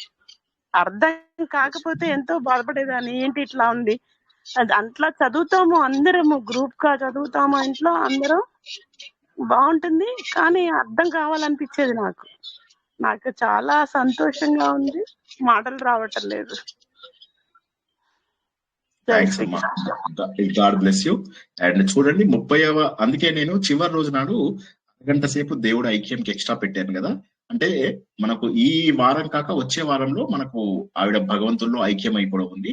ఆ ఒక్క శ్లోకానికి అరగంట కేటాయించాను, ఒక్క పాశురానికి. మిగతావన్నీ మనకు అయిపోతాయి. వచ్చే వారం 10 అయిపోతాయి. ఆ వచ్చే వారము మిగిలిన 4 చెప్తాను. ఆ 5వది కొద్దిగా ఎక్కువ టైం తీసుకుని భగవంతుడిలో కలిసిపోయేది ఎక్కువసేపు చెప్తాను అన్నమాట. మీకు తప్పకుండా భగవంతుడు ఆ అనుభవం ఇవ్వాలని నేను ఆశిస్తున్నాను. తప్పక వస్తుంది. ఏంటంటే మనసుతో ఇవన్నీ కూడా అనుభవపూర్వకంగా తెలియవలసిందే, అండ్ తప్పక తెలిసి తీరుతుంది. కోపం అనేది ఎక్కడ కనిపిస్తుందా? మనకు కనిపించదు, కానీ కోపం అనేది మనం అనుభవించగలుగుతాం. శాంతము అనుభవించగలుగుతాము, ఆనందము అనుభవించగలుగుతాము, దుఃఖము అనుభవించగలుగుతాము, సుఖము అనుభవించగలుగుతాము. ఇవన్నీ కూడా మనకు బయట వస్తువులలాగా కాదు, దొరకవివి. అదే విధంగా భగవంతుడు కూడా మన బుద్ధికి తెలుస్తాడు. మన ఇంద్రియాలకు తెలియకపోవచ్చు, కానీ మన బుద్ధికి మాత్రం తెలిసి తీరుతాడు. You take my word for it. జై శ్రీకృష్ణ. ఈ అనుభవం బాగుంది. ఇంకెవరికైనా ప్రశ్నలు? అవి ఇవాళ రాత్రి ఎప్పట్లాగే యక్ష ప్రశ్నలు, అత్యద్భుతమైన విషయాలు మళ్ళీ ఇవాళ తెలుసుకుంటాము. ఇది యక్ష ప్రశ్నలు ప్రతి ఒక్క హిందువు తెలుసుకోవాల్సినటువంటి జ్ఞానం ఇది. సామాన్యులందరికీ కూడా భగవంతుడి యొక్క అర్థాలను తెలియజేసేటటువంటి యక్ష ప్రశ్నలు. సంపూర్ణ మహాభారతం అంతర్గతంగా అరణ్య పర్వంలో ఉన్నటువంటి అత్యంత మహోన్నతమైనటువంటి తాత్విక సమాధానాలు, ప్రశ్నలు సమాధానాలు.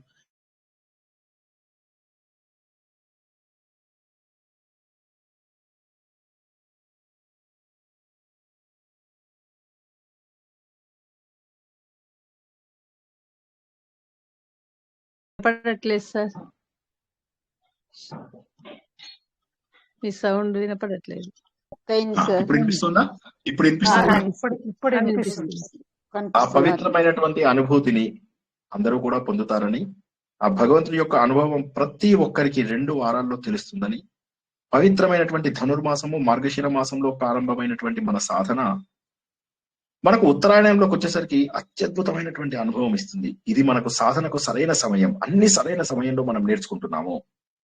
సాధన ప్రవచనాలు తప్ప వేరేదేది పెట్టుకోకండి. ఇంకా ఈ 15-20 రోజులు అయిపోయింది, 15 రోజులే. ఇంకా ఈ సమయం లోపల భగవంతుని చేరుకోవడం అత్యంత సులువు. దేవతల బ్రాహ్మీ కాలం ఇది, మన సాధన కాలం ఇది. దీన్ని అందరూ కూడా సద్వినియోగం చేసుకుంటారని ఆశిస్తూ ఈ రోజు ప్రవచనాన్ని ఇక్కడికి ముగించుకుంటున్నాము. పునర్దర్శనం రాత్రి 9 గంటలకు యక్ష ప్రశ్నలు, మహోన్నతమైనటువంటి యక్ష ప్రశ్నలు. అది కూడా తత్వమే, అది కూడా సాధననే. సాధనకు దొరికిన ఏ అవకాశాన్ని కూడా ఎవరూ వదలకూడదు. అందరూ కూడా సద్వినియోగం చేసుకుంటారని ఆశిస్తూ ముగించుకుందాం. అందరికీ కూడా శుభం భూయాత్. జై శ్రీకృష్ణ. జై శ్రీకృష్ణ సార్. జై శ్రీకృష్ణ సార్. జై శ్రీకృష్ణ.